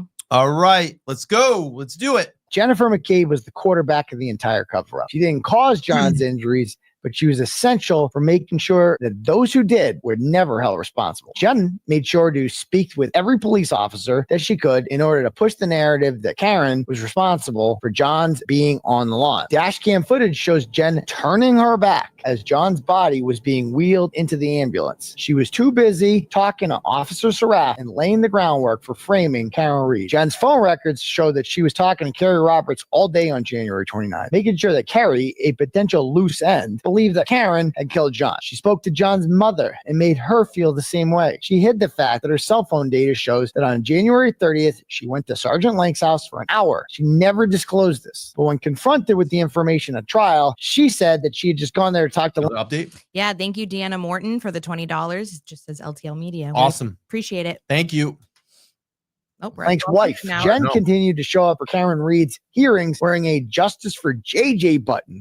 How can you wear those buttons when you covered up his murder? And comforted the grieving family in court. What a psychopath. Soon after that, the sun came out and Lieutenant Gallagher began to search the grassy area where O'Keefe's body was found. There was less than 3 inches of snow on the ground at that time, so he used a leaf blower to clear off the light dusting and search for clues. He found transparent pieces of what appeared to be cocktail glass, but what he didn't find was 47 pieces of bright red taillights, some as big as a dinner plate, that Michael Proctor and the state police would find over the course of the next 3 weeks. The search was conducted on video too. Do you see any red tail light here? Transparent cocktail glass is much harder to see than bright red tail light on bright white snow. This cannot be emphasized enough. There was no tail light anywhere near John's body at 7 a.m., nor was there a missing shoe. Around this time, Karen Reed made statements that she was suicidal and she was sectioned for the next 4 to 5 hours. During this time, the McAlberts were allowed to talk together away from police and get their story straight. At 9 a.m., McCabe called Lank on his cell phone to tell him that she suddenly remembered Karen saying, "Could I have hit him?" Her story later evolved at trial to "Did I hit him?" But she accused Lank of misquoting her in the original report. Police knew that protecting the crime scene was essential, especially since it was snowing and evidence could easily get buried. But the Canton police just left the crime scene completely abandoned the entire day. No crime scene tape put up, no cops to watch over the area and make sure the scene wasn't tampered with. The crime scene was completely open.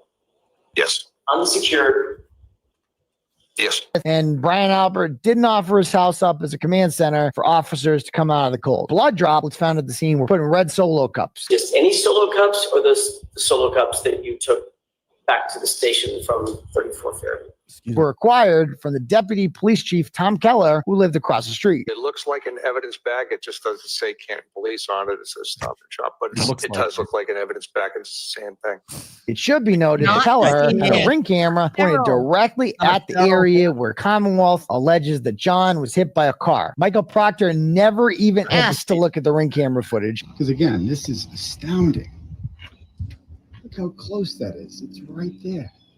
I can even put my camera up there. Yeah.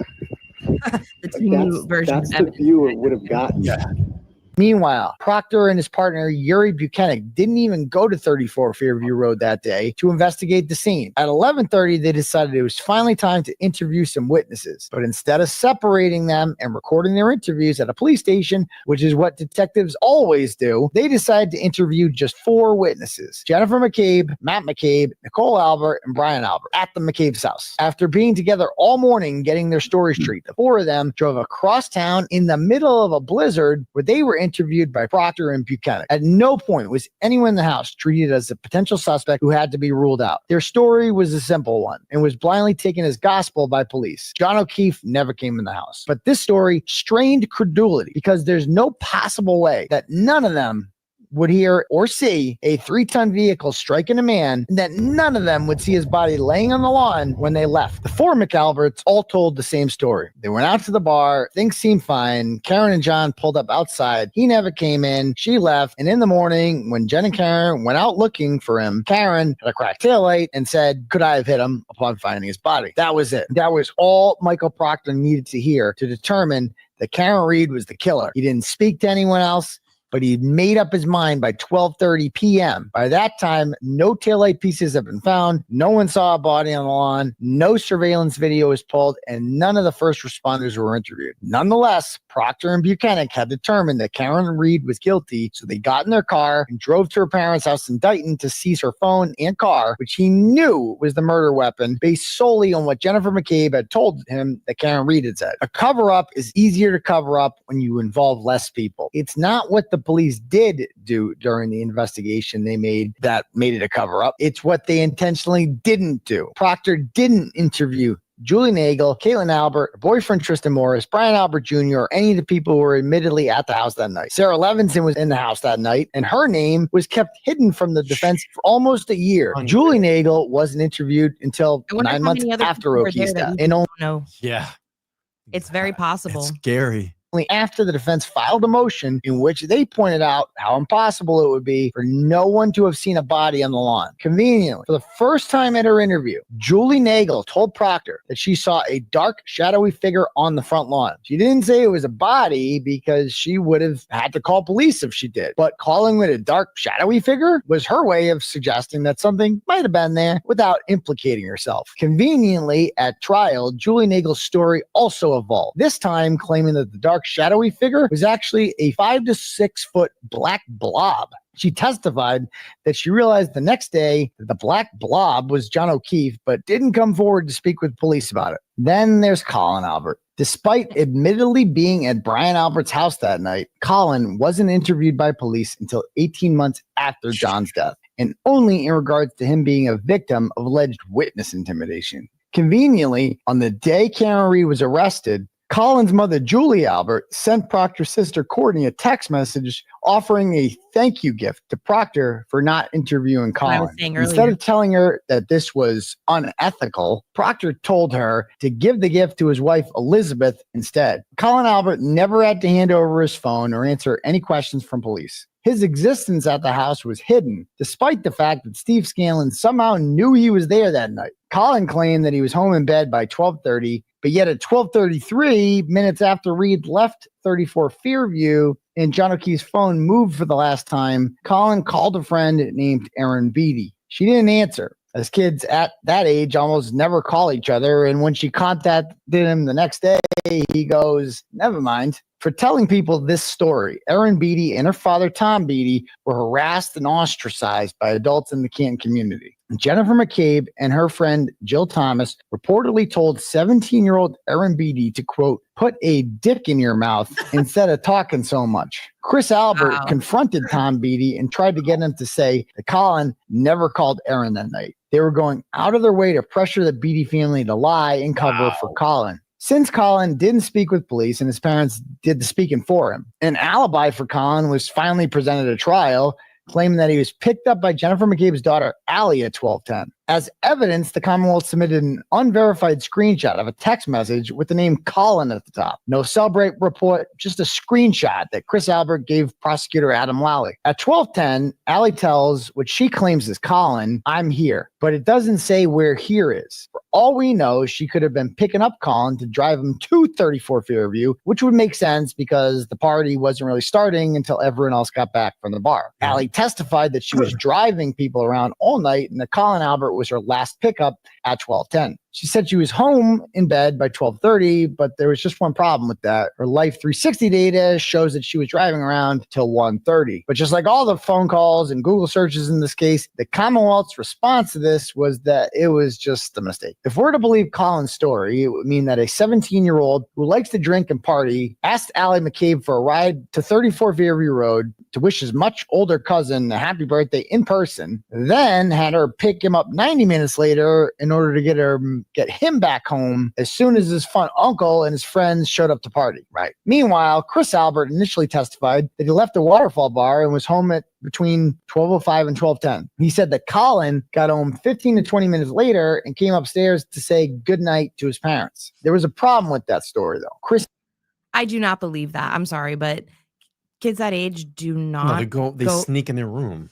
They don't kiss mom and dad goodnight. No, they especially kids like Colin, like pull up, yeah, bang bang, yeah, bang bang, yeah. That kid's not going. Oh, I love you, mommy, love you, dad. No, doesn't happen. At fucking 17 years old, I was trying to be as far away from my parents as much as I could. Yeah, I definitely wasn't kissing them goodnight. Oh my God, it's such bullshit. If you're just coming into the show today, we're here. We're trying to raise some money for Aiden Carney's defense fund, Turtleboy.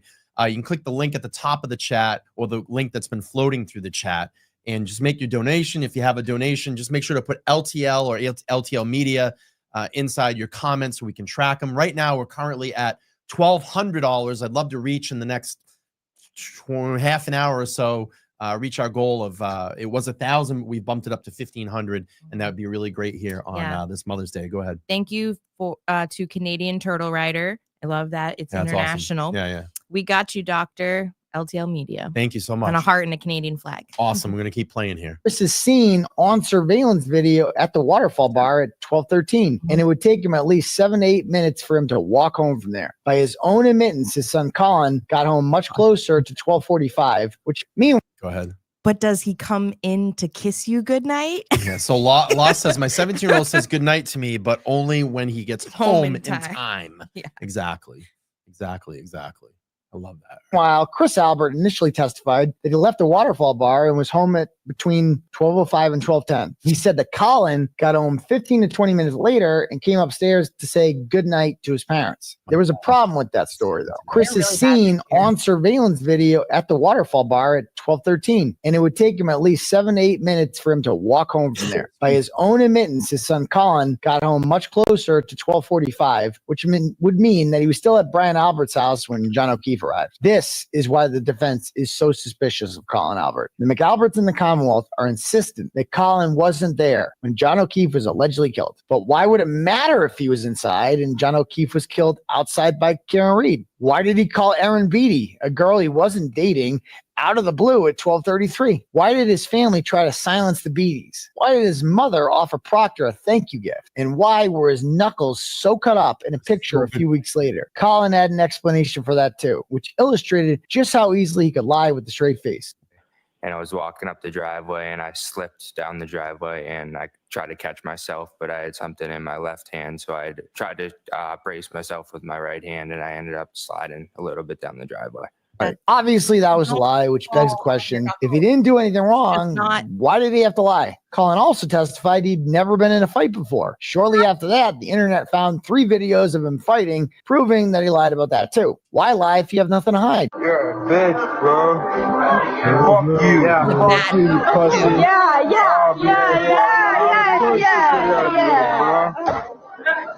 Go, boy, you be knocked out. KO. Bang, bang.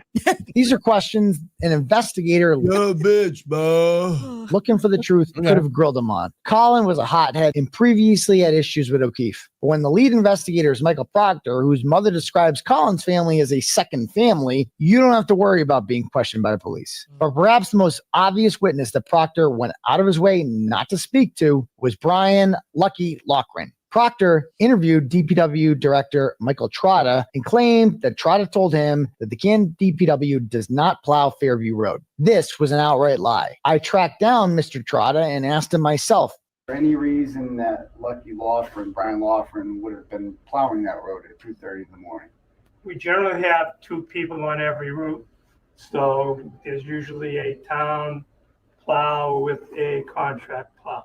After that, I tracked down Lucky, who was happy to tell me what he witnessed that morning. Lucky said that he did first plow Brian Albert's house at 2:30 and didn't see a body on the lawn. When I asked him if he would have seen a body if a body was there, he was insistent that he would because bright lights and constantly looking on the yards and scanning sidewalks in case animals ran into the road. Lucky told me that when he tried to do another plow of Fairview Road an hour later, he couldn't because there was a Ford Edge parked in the exact spot where John O'Keefe's body would be discovered 3 hours later. At least 3 members of the Albert family, Kevin, Brian, and Colin, owned a Ford Edge at the time. If there was nobody on the lawn at 2:30, which Lucky Loughran and 7 other witnesses said there was not, then Karen Reed couldn't have struck him at 12:30. Then a Ford Edge appeared. Then there was a body. You do the math. The fact that the state police didn't put out an all points bulletin looking for that Ford Edge is all the evidence you need to know that this was a cover up. Remember, this cover up wasn't so much what the cops did to cover it up. It was what they chose not to do. Choosing not to interview Lucky Loughran was deliberate. They knew that if they spoke to him, he was going to say there wasn't a body on the front lawn.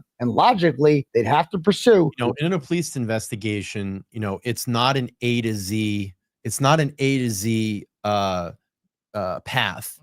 You have to go in between and touch all those letters as well too to see what is possible. What are the possibilities?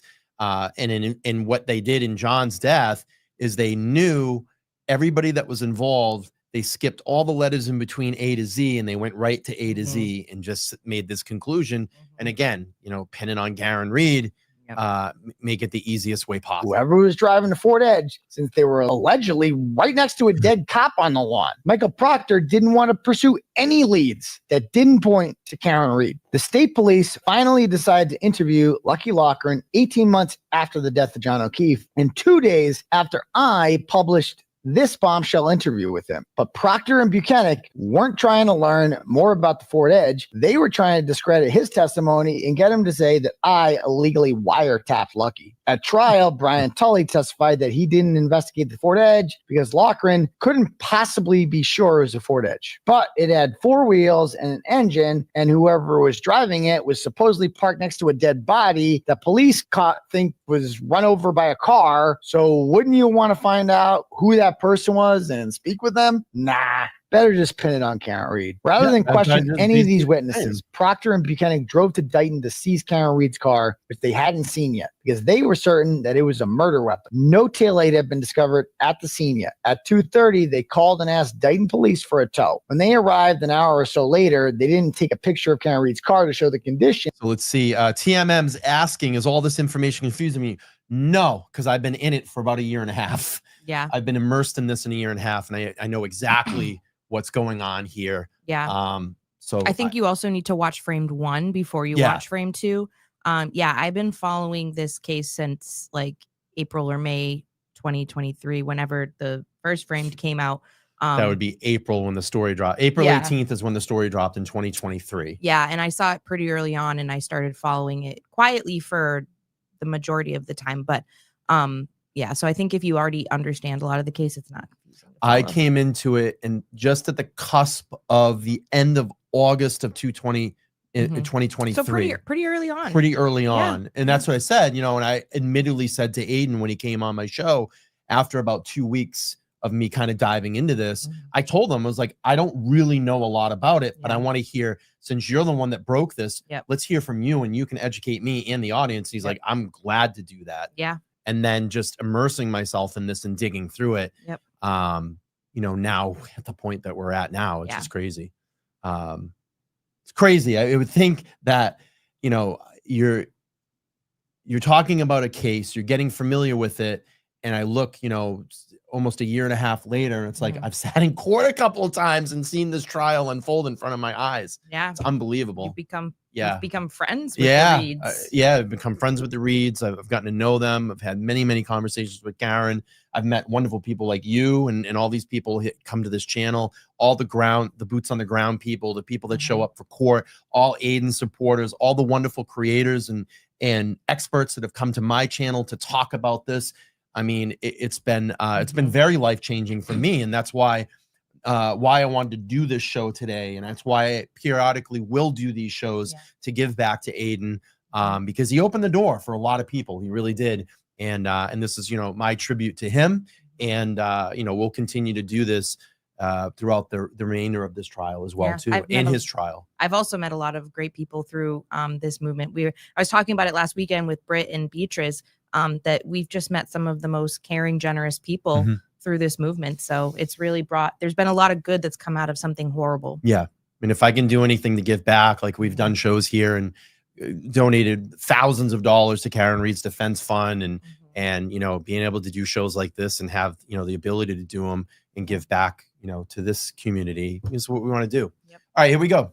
Of the taillight Ford had been towed. According to Michael Proctor's report, and as with all the witnesses, they didn't record any of their interviews with Karen. Reed's car was towed at 5:30 p.m. This time is critical because the state police began searching the area where John O'Keefe's body was discovered at 5:45 and found 4 pieces of taillight. If the car was towed at 5:30, then there was no way it could get from Dighton to Canton in a blizzard, normally a 40-minute drive, in time to plant taillight. But as it turned out, Michael Proctor was lying about what time he towed the car. Video surveillance from the Reed's house shows the car being towed at 4:12, and the Dighton police report confirmed this. This meant that Proctor was unaccounted for with Reed's car for 78 minutes and would have more than enough time to get the vehicle to Canton and plant taillight before the state police search at 5:45. Nevertheless, in pretrial hearings, the Commonwealth continued to lie about what time the car was towed. Adam Lally said in court filings that Bill Reed's ring video didn't reset for daylight savings, but the sun set that day at 4:56. Thank you, Kimmy. And there was still sunlight in the video at 4:12. Eventually, after realizing that they couldn't lie their way out of this one, the Commonwealth called it a scrivener's error, even though the digits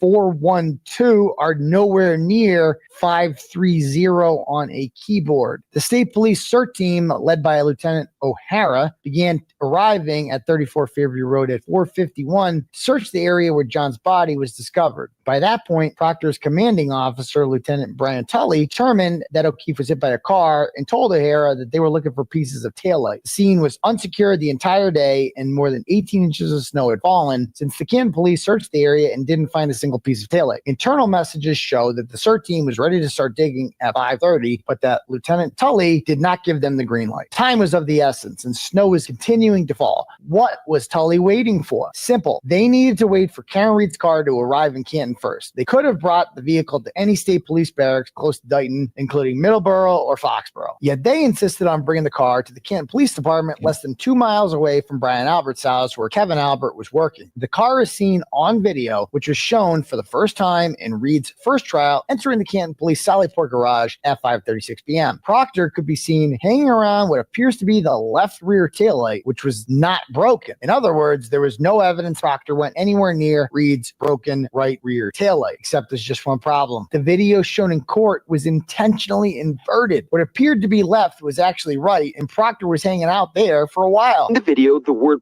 police appears backwards on another vehicle parked in the garage. So does the number 4 on one of the garage's overhead doors. Defense attorney Alan Jackson believes it was no accident. The timestamp across the bottom is not inverted. And there appears to be somebody standing near it. Who's the guy in the watch cap, in the winter cap, back there by that right rear taillight the entire time by himself? That's Proctor. The Commonwealth was trying. Pause this. Go ahead. You're going to say something. Oh no, I actually wasn't. Oh, because I thought you were going to say something. No, I was just. This is nodding why along. I think, and everybody's asked about Proctor, and I could be wrong about this, and I'm going to talk about this on tomorrow night's show when I have attorney Nan Gallagher on and my good friend, retired Mass State Police Todd McGee. We do the Monday night windup here. That's 8 p.m. Eastern Standard Time. I'll drop the link before I end the show today, but this is why I've been talking about this, and a lot of people have been asking about Proctor. Now, Proctor, Commonwealth is already saying they're not going to call him, so the defense certainly will. But I know a lot of people are asking about pleading the fifth. Proctor may plead the fifth, which is going to be disastrous. But this is why I think that Alan Jackson has been hammering Bukaki up there on the stand, and he's going to be back up there on Monday, and they may get another full day of testimony out of him because they know that if Proctor comes up and gets called by the defense, he may plead the fifth. So you're not going to get any information out of him. Yeah. But Yuri's there. They have the opportunity because that was his right-hand man in this, along with Tully. They're going to hammer him because they know they have him. And I think that's why they had him fucking read those long, cringy texts between Brian Higgins and Karen. I want to know who's going to read the Proctor text. Do they make Yuri read them as well? I hope so.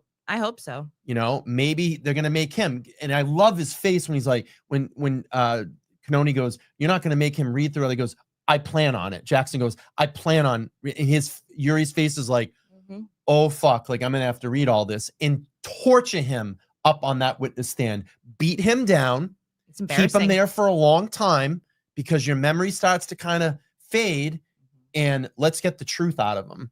So Your memory fades unless you're a Commonwealth witness. Yeah. Then it gets better. It gets better. All right, let's play this. Again, we're trying to raise funds for Aiden Turtleboy's Carney's Defense Fund today. I've been dropping the link periodically through the chat. It's also pinned at the top of the chat.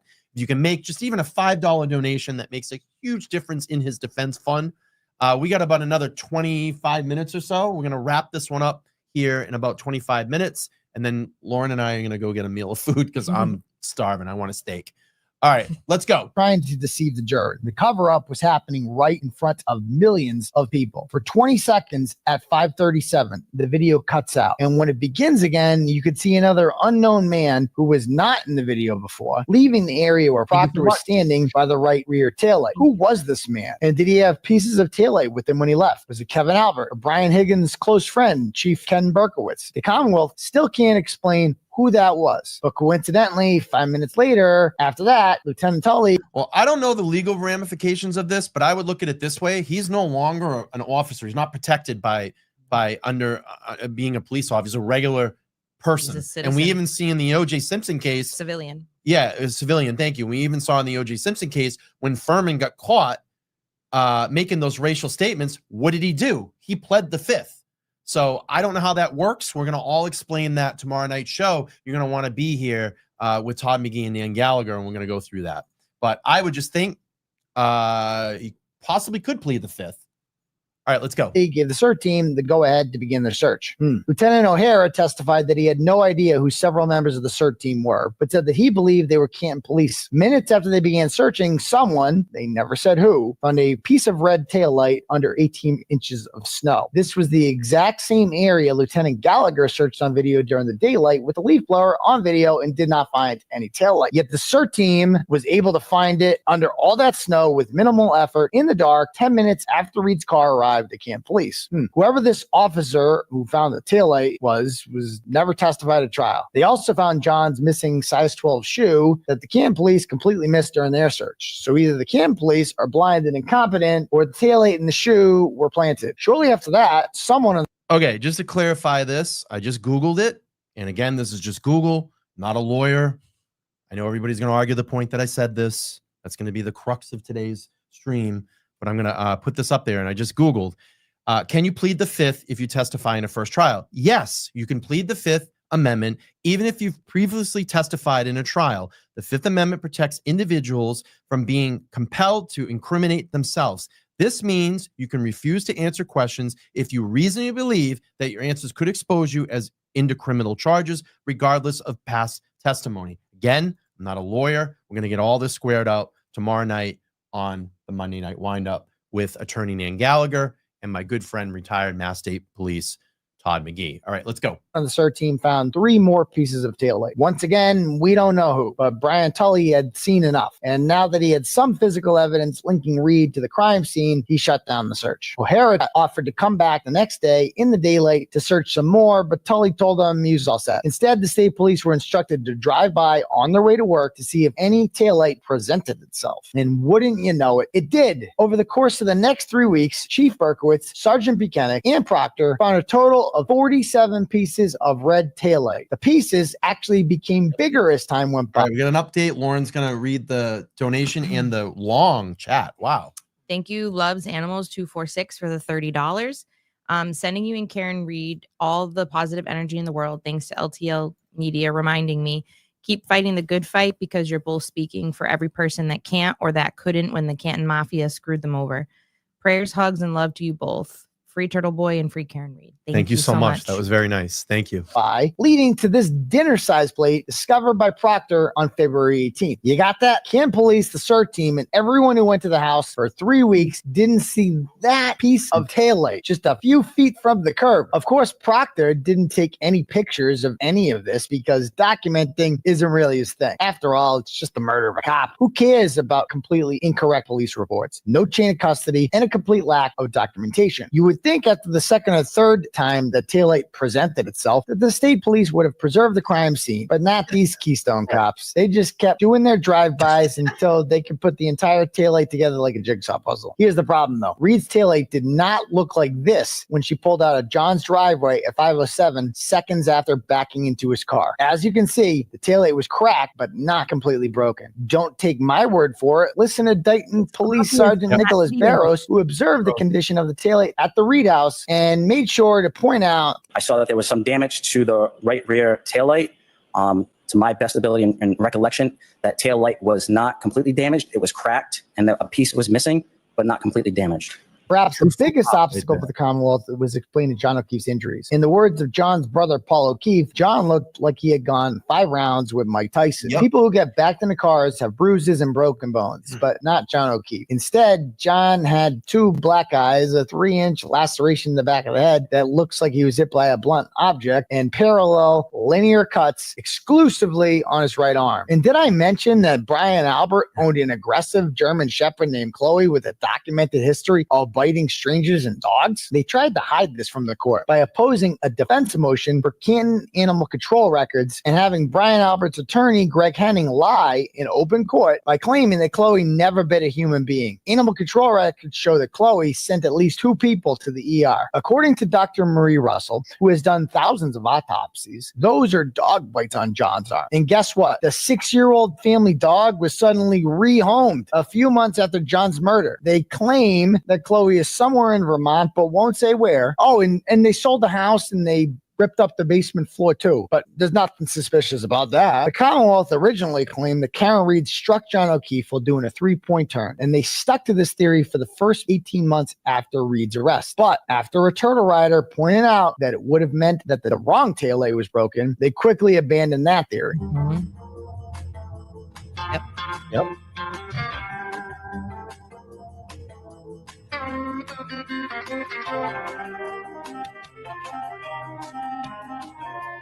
The music. Yeah. It's the SVU theme song, Law and Order Oh, SVU. is it? So how did John get those cuts on his arm? Surely the grass didn't do that. And if he had gotten run over, then his body would be covered in bruises and broken bones. The jury needed an explanation from an expert, and that's where this guy came in. Trooper Jones. Yeah, Cotton Family Trust. Thank you for the 25. Donating with LTL Media Love. Piney Woods. Oh, awesome. Thank you. Appreciate that. All right, we got about another 15 minutes or so, 20 minutes or so. Joseph Paul is Norfolk County's crash reconstruction expert, and he's got an associate's degree in administration to prove it. For the first time at trial, the Commonwealth explained that John was actually standing in the middle of a blizzard with his arm extended into the street. He had just gotten into a huge fight with Karen, and even though everyone was out that night, they seemed happy together. According to Trooper Paul, Karen Reed, who was parked in front of the neighbor's house for some reason, began gunning it in reverse, hitting 24 miles an hour in just 62 feet. She sideswiped John O'Keefe, and the taillight hit John exclusively in the arm that was hanging out over the road for some reason. This caused the taillight to shatter into 47 pieces, all of which the Canton Police Department couldn't find in broad daylight. After striking John's arm, him to then catapult 30 feet and do a pirouette in midair before hitting his head on the curb and then bouncing another 10 feet onto the grass, where he finally came to his final resting place on top of his phone. How did his phone end up underneath him, you ask? Trooper Paul had an answer for that too. What's your theory?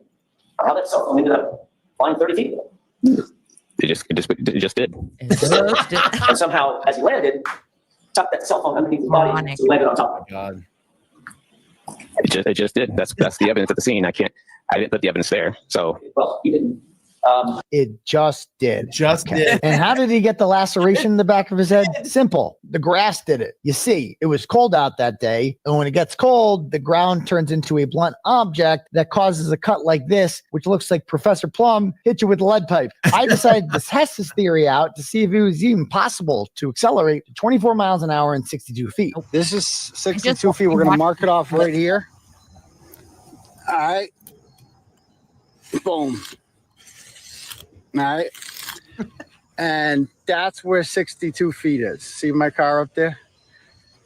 See where the chalk mark is on the ground? That's 62 feet. So far away. So look at, you marked 62 feet off, right? Mm-hmm. Doesn't even make sense. There's no one even humanly possible that could drive in a straight line at 62 feet. No, multiple people have tried to recreate this, and none of them have gotten to the 26 miles per hour. Oh None of them have gotten that far. And 24.2. I'm sorry, 24.2. Let's go 24.2. Oh no, I made a mistake. We got to keep it under because remember that's what the Commonwealth says, that she kept it right under the 25 mile an hour speed because her back camera didn't turn on. Remember that whole theory? Yeah. So that's where Karen Reed started. That's where the back of her car started, okay? And you see the line down there, the other line, that's where he got hit. Okay, so I've been at 62 feet. So this dude just stood here and is like, yeah, come hit me. Why would come hit me? Like, by the way, look how far away the car is. You see somebody coming at you in reverse like that? You're out of the That's way. plenty of time to get away, right? Oh yeah. Just jump out of the way. The first time I hit 14 miles per hour and ended up driving over the curb because the road curves right where his body was found.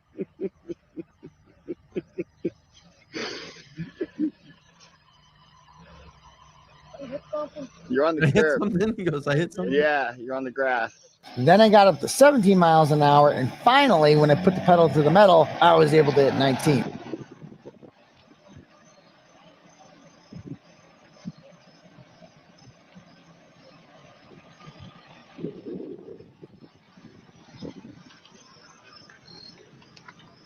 Any updates? So I hit 19 miles an hour there. That was pretty, that felt fast as shit. Yeah, it looked fast. And let me tell you, it was scary. Try going that fast in reverse, and you'll see. I just want to say there was a donation that came in from Adam. Sometimes people forget to put LTL in the comments. So if you're Adam and you donated $20, just let us know in the comments so I can add that to our total. But if not, that's great too. Mm-hmm.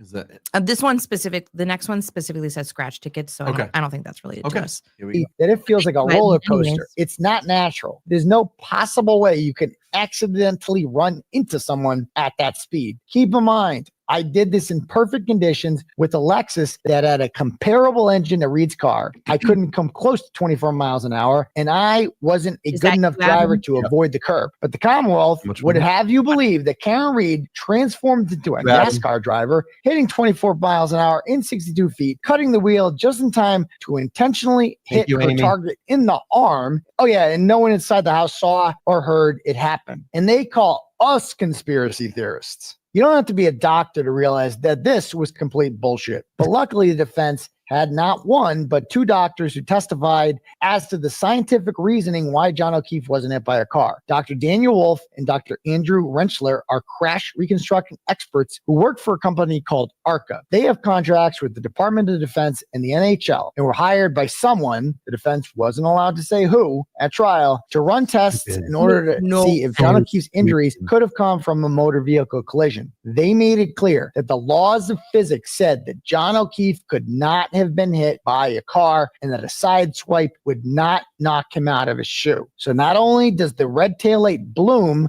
on Brian Albert's front lawn like a perennial plant every February, but Newton's laws of physics also ceased to exist there at that time. After Reed was indicted for murder, arrested, and released on a $100,000 bail, she realized the Commonwealth was pressuring her to take a plea deal for manslaughter. Video footage of her arrest. Go ahead, you can. Thank you, Anonymous, for the $50.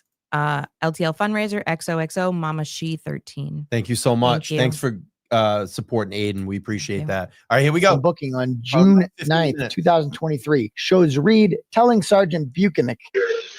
Okay, you're aware he was beaten up by Brian from Calm Albert. We're all in on the same joke, right? Yep. We're all in on the same joke, right?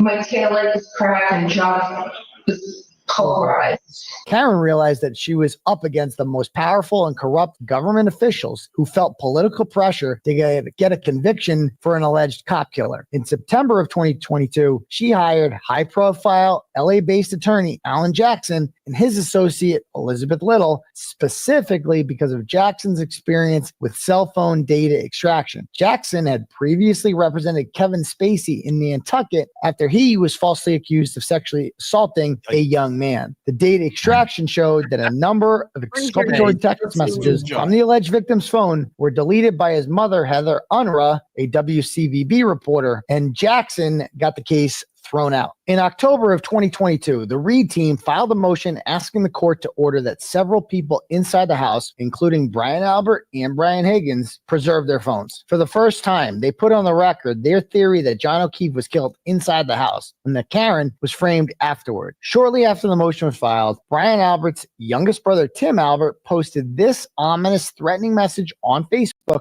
telling the world that if you fuck with his family, he won't hesitate to make you the most miserable person. Judge Peter Krupp allowed the motion for the preservation order, but the day before it was to be put into place, Brian Albert and Brian Higgins were tipped off to it by the Norfolk County DA's victim witness advocate, Steve Nelson. Brian Albert immediately got rid of his phone, and Higgins removed his SIM card, placed the phone and SIM card in separate trash bags, and drove them to an Army base in Cape Cod where he disposed of them in a dumpster. They both pretended that this suspicious weird behavior. First of all, I spoke over the video last time, but I wanted to just say happy birthday, Chrissy.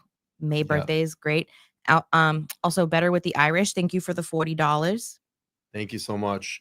We're currently at 1375. We have another 13 minutes, and I would love to get this to 1500. 1500 before we close up shop today. We need another $125.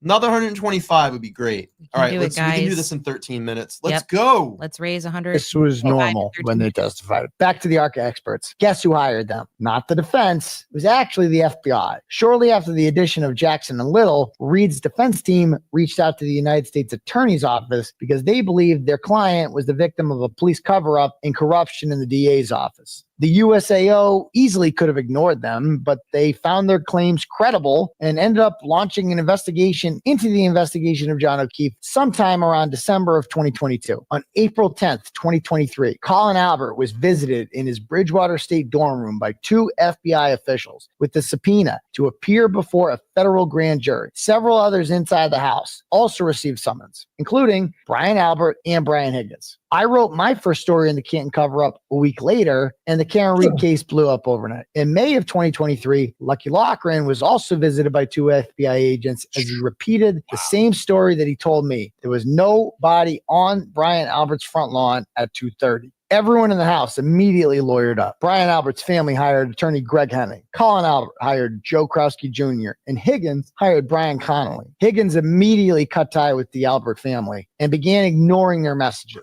Clearly, they were worried about what Higgins would tell the grand jury. This prompted Kevin Albert to send a text message to Higgins telling him that he was making everyone worried. But worried about what? Just tell him the guy never came in the house. Jennifer McCabe, Matt McCabe, Brian Albert, Colin Albert, Sarah Levinson, Julie Nagel, Michael Proctor, and several others ended up testifying before a closed-door grand jury session. Although, got an update?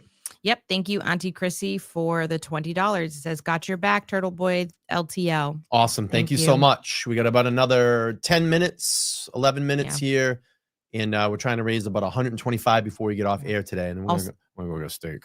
I know, I'm hungry. Sunflower, I also just wanted to kind of respond to their comment saying that, like, you know, there's somebody who likes to kind of try to see both sides and not live in an echo chamber. But when it comes to this case, they don't understand how anybody can see the other side of this. And I agree. I'm somebody that likes to try to kind of be diplomatic and see things down the middle and weigh both sides of the story. But this is so obvious. Yeah, it's obvious. So obvious. Super obvious. No indictments have come as of yet. The FBI hired ARCA to see if Karen Reed could be ruled out as a suspect. She was. From there, they began secretly monitoring the McAlberts and Proctor's phones, and their suspicious, incriminating text messages were included in a 3,000-page report that was given to both the Commonwealth and the defense shortly before trial. The report is what showed Brian Albert and Higgins were tipped off to destroy their phones. The investigation discovered that Albert and Higgins lied to the state grand jury that indicted Karen Reed when they testified they were sleeping at 2 a.m. At 2:22 a.m., Albert called Higgins, but Higgins didn't answer. Higgins called back right away, and they spoke for 22 seconds. After being confronted with the fact that they clearly lied about being asleep, Higgins and Albert came up with a new lie. They butt dialed and butt answered each other. In fact, Albert testified that after drinking all day, the man in his 50s decided to have sex with his wife, Nicole, and while they were having sex, he butt answered Higgins' butt dial. A February 1st, 2022 group I'm going to use my word again. This is so preposterous. text message with the McCabes and Alberts shows that Matt McCabe was telling the others to instruct Chris Albert to tell the media. Tell them the guy never went in the house, correct? Yes. Mr. McCabe, who was the guy that you were referring to? Does he have a name? That would be John. Why would they need to instruct Chris Albert, who wasn't at 34 Fairview Road that night, to say this if John never came inside the house? The text also showed that the McAlberts were heavily monitoring police updates. If your name is Jenny G and you donated $25, just let us know in the chat. And also anonymous giver, thank you for the 50. Happy to support Aiden. I am more invested in the case because of Aiden and the passion that he brings. Thanks to you, LTL, and your supportive work that helps keep us informed and in the know. Thank you so much. We're at 14:45. Yep. minus the 25. But if Jenny G is in the chat, just let us know and we'll add that. And just make sure you put LTL in your comments. About another 10 minutes, we're going to wrap it up. And then Lauren and I are going to go get a meal of food. All right, let's go. Activity at the scene and discussing who was telling the police what. A Quantico trained forensic expert from the FBI also confirmed that Jennifer McCabe's Google search happened at 2:27. We need another $30 to get to $1,500. Perhaps the most damning thing the FBI discovered were Michael Proctor's text messages. On the evening of January 29th, 2022, when one of his friends named Bird asked Proctor if the homeowner would, quote, get some shit for having a dead cop on his lawn, Proctor responded by saying, nope, homeowner is a Boston cop, literally saying that the reason Brian Albert wouldn't be treated as a potential suspect as he normally would was because of his status as a police officer. The messages with his friends that night show that he had already decided that Karen Reed and Karen Reed alone was guilty, telling them that there would be, quote, serious charges brought on the girl. He couldn't hide his disdain for Karen Reed, telling his friends, she's a whack job. These are your words, Trooper Proctor? Yes, Your Honor. Go ahead and say them. Cunt. Yes, she's a babe. Weird Fall River accent, though. No ass. How embarrassing. When asked if she would be skating on the charges, he replied, 0 chances she skates. She's fucked. He told them that, quote, all the powers that be want answers ASAP, indicating political pressure to charge Reed quickly. Proctor's text not only showed his bias, it showed what a pig he was. When asked if she was attractive, Proctor made fun of her medical condition. She's got a leaky balloon knot, leaks poo. On the day that she was indicted, Proctor texted fellow Norfolk State Police Detective David DeChico and said that Reed was attractive. If you like women who shit themselves. Right before arresting Reed for murder on June 9th, Proctor texted his wife Elizabeth and told her, we're going to lock this whack job up. On August 17th, in a group text that included his superior officers, Lieutenant Fanning and Sergeant Buchanan, Proctor said that he was going through David Yanetti's retarded client's phone. No nude so far. I hate that man. I truly hate him. Since Yanetti was alleging that Proctor's investigation was flawed. Proctor's text also showed that he and DeChico discussed ways to manipulate the medical examiner. Proctor called M.E. Irene Scortibello a whack job because her report said that the cause of John's death was undetermined. DeChico mocked Proctor for not being able to pressure the M.E. to come back with the homicide determination. Proctor really hated Scortibello, and she turned out to be a great witness for the defense of the trial because she testified that John could have been hit with a blunt object. Perhaps most disturbing was Proctor's text messages with his sister Courtney, in which they both talk about how they hope Karen Reed kills herself so that the O'Keefe family didn't have to sit through a trial. Jurors were never told about the federal investigation, so they had no idea that all of these text messages came from the feds, or that ARCA was hired by the feds, or the investigation itself was so suspect. Really quickly, I just wanted to say that, first of all, if you wish for somebody to kill themselves, terrible. You're a terrible person. But also, if somebody in my family was like murdered or killed, I would not want that person to take the easy way out and never face the consequences, because that's not justice, in my opinion. I would want them to suffer the consequences of their actions. I agree. All right, about another 7 minutes here or so. We got $30 more. Trying to get $30 here to get to 1,500 before we go off air today. All right, let's back that the U.S. Attorney himself, Josh Levy, had conducted a grand jury in which all these witnesses were grilled about their lies. Jurors afterwards said that they thought ARCA was paid to lie by Karen Reed's car insurance company. Had they known about the federal investigation, it certainly would have impacted their verdict, which is exactly why Judge Beverly Cannoni didn't allow it to be mentioned in court. Speaking of Judge Cannoni, the former public defender hasn't exactly tried to hide her obvious bias for the favor of the Commonwealth. Judge Cannoni wouldn't allow the defense to hold an evidentiary hearing. She allowed the Commonwealth witnesses who aren't doctors to testify about the causation of injuries, but not defense witnesses, and put sanctions on defense attorneys over a misunderstanding involving paying for witnesses' travel expenses, but never once reprimanded the Commonwealth for presenting an inverted video at trial. In July of 2023, the defense filed a motion to recuse the judge after Matt McCabe's brother Sean messaged this award-winning journalist and said that he was going to murder me and bury my corpse in the front yard of Auntie Bev's seaside cottage. Somehow, Sean McCabe knew that Cannoni owned a seaside cottage down the Cape that was just a couple miles from his house. Additionally, Judge Cannoni's brother is a lawyer who represented Chris Albert in 1994 when Albert was convicted of killing a Hungarian foreign exchange student in a hit-and-run car crash. To the surprise of no one, Judge Cannoni denied the motion to recuse after determining that she wasn't biased. Little did I realize that Sean McCabe was going to be the least of my problems. You see, I was too effective at getting the word out about the Commonwealth's blatant corruption. I was holding protests on the courthouse steps before hearing. Quick update. Thank you for the $5, Shannon. We really appreciate that. Yeah, we appreciate it. But another 25 bucks to get us to our goal of 1,500. We got about another 6 minutes or so. If we can get that in before we wrap up, that would be really great. All right, here we go. And even held a rolling rally in Canton where we stopped in the homes of the McAlberts and Proctors for 5 minutes each, and I explained to the crowd of 100 or so people what they'd done to cover up the murder of John O'Keefe. The state police and Norfolk DA's office really didn't like this. In August of 23, DA Michael Morrissey issued a press release video in which he inappropriately vouched for the truthfulness of the McAlberts, said that Michael Proctor didn't know any of the witnesses, and demanded that the protest stop. But of course, we didn't. All right. Quick update here. What do we got, Lauren? Thank you to Maynor for the $50. right. LTL Turtleboy is the best. We made it to 1,525 so far. That's a lot of money. That's a really good amount of money to add today. All right. We're going to finish up Framed. And again, if you want to watch this without our narration or commentary, you can check it out on Turtleboy Live's YouTube channel. Just type in Frame 2.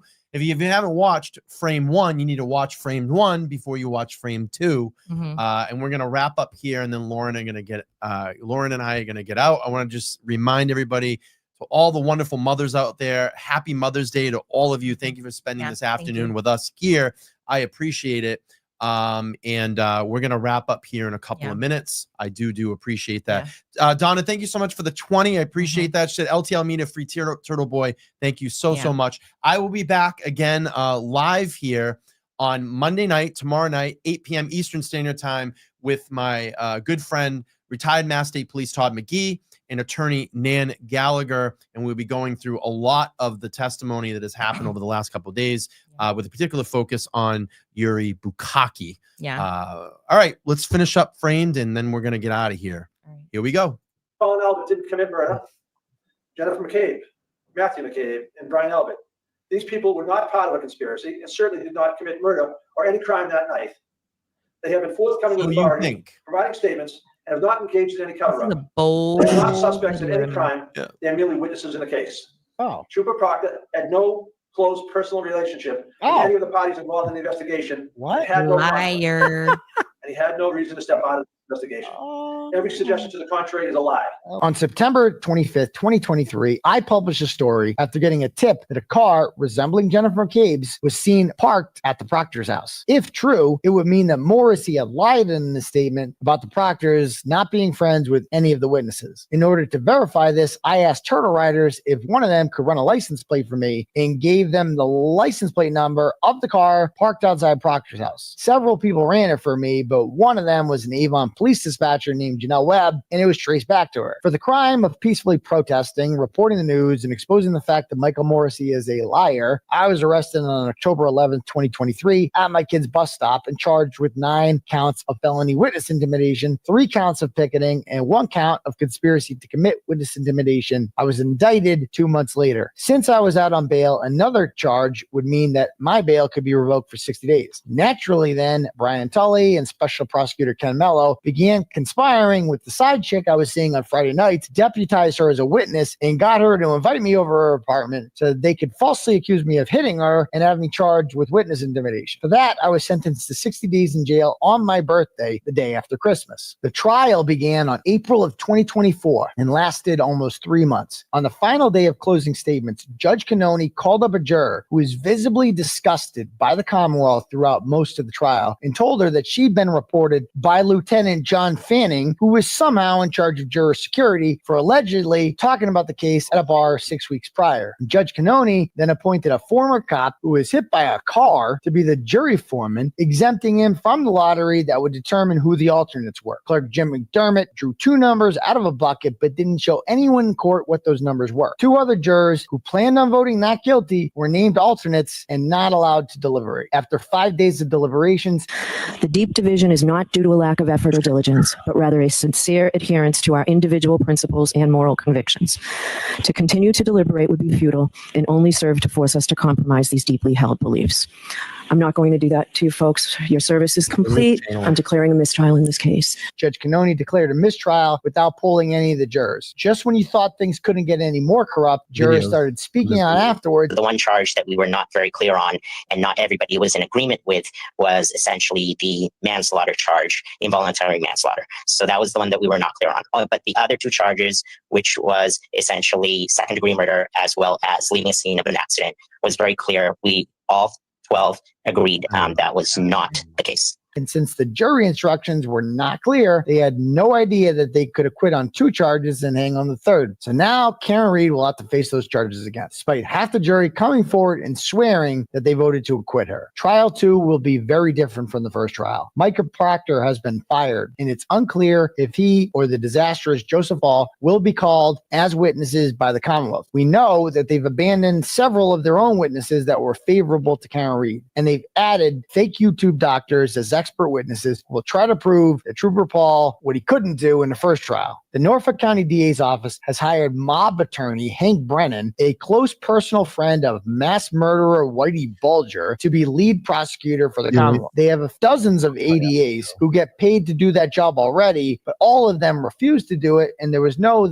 way they were going with Lunchbox Lally again. Brennan claimed that he wanted to ensure Karen Reed got a fair trial, but since taking over, he spent most of his time trying to prevent her witnesses from testifying. Thus far, Brennan has shown a deep personal obsession with getting things he's not entitled to, like phone records for me and everyone in Karen Reed's family. But the facts and the science remain on the side of Karen Reed. Some may say that it's hard to believe that this many people could be involved in a conspiracy, but it's really not that complicated. 5 well-connected people with ties to law enforcement, Brian Albert, Nicole Albert, Matt McCabe, Jennifer McCabe, and Brian Higgins, spoke to police after being alone for hours and getting their simple story straight. The guy never came in the house. The lead detective was from Canton, and his family called the Alberts a second family. All he had to do was cover for them, plant some taillight, and avoid doing normal detective work. His bosses instinctively covered for him because cops don't snitch on other cops. From there, it's just people trusting institutions. It all makes sense. It all fits. Karen Reed defying the laws of physics, cell phone data no longer being reliable evidence, and eyewitnesses not seeing something that they definitely should have seen does not make any sense. There can never be justice for John O'Keefe without justice for Karen Reed. She is undeniably innocent, which means by default that the McAlberts are undeniably guilty. We may never know exactly what happened to John O'Keefe when he went inside Brian Albert's house, but we know as a fact that he was beaten up by several people, attacked by a dog, and thrown out on the lawn to die in the cold. We know as a fact that the state police are well aware of this and that they allowed Michael Proctor to intentionally subvert justice. But we also know that we will never stop fighting for justice until Karen Reed is free. As we now head into trial 2, we are expecting more facts proving Karen Reed's innocence to come out in court. I will be there every step of the way, documenting, reporting, and fighting for real justice for John O'Keefe and for Karen Reed. That's good. It's great. That was really good. It was really, really, really, really good. Any updates? Let me check.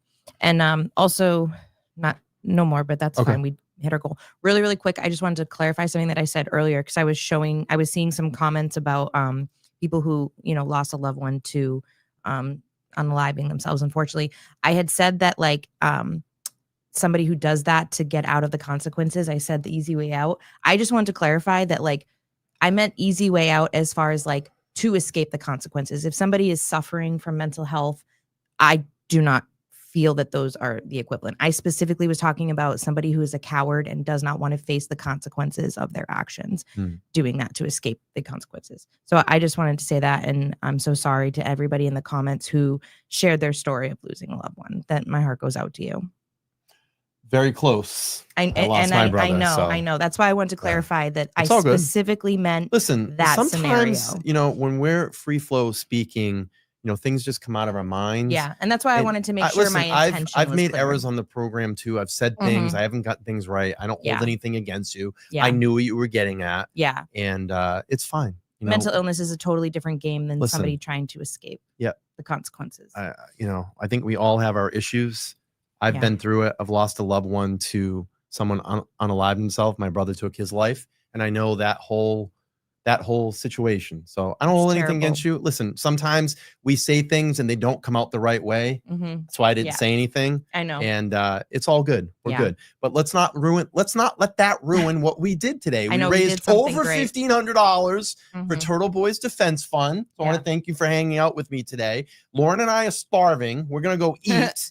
And I appreciate everybody for checking in. I'll be back live tomorrow night, 8 p.m. Eastern Standard Time, with one and only retired Mass State Police Todd McGee and another good friend of mine, attorney Nan Gallagher. We're going to get into a lot of the bukkake stuff tomorrow and talk about, you know, what will be on day 14 starting on Monday. So thank you all so much for raising this money for Aiden today. If you want to watch Framed 2 without my commentary and Lauren's commentary, check it out on Turtleboy Live's YouTube channel. We tried looking for Framed 1. It's not there. And that might be by design. Maybe they want the views on Frame 2 right now because it's the most updated version, and they'll probably drop it again at some point. Mhm. But with that being said, thank you for so much. Make sure to like, share, and subscribe. Comment down below. And thanks for hanging out with us on this Mother's Day. Yeah. Happy Mother's Day, everybody. Happy Mother's Day. We're out. Bye. Bye.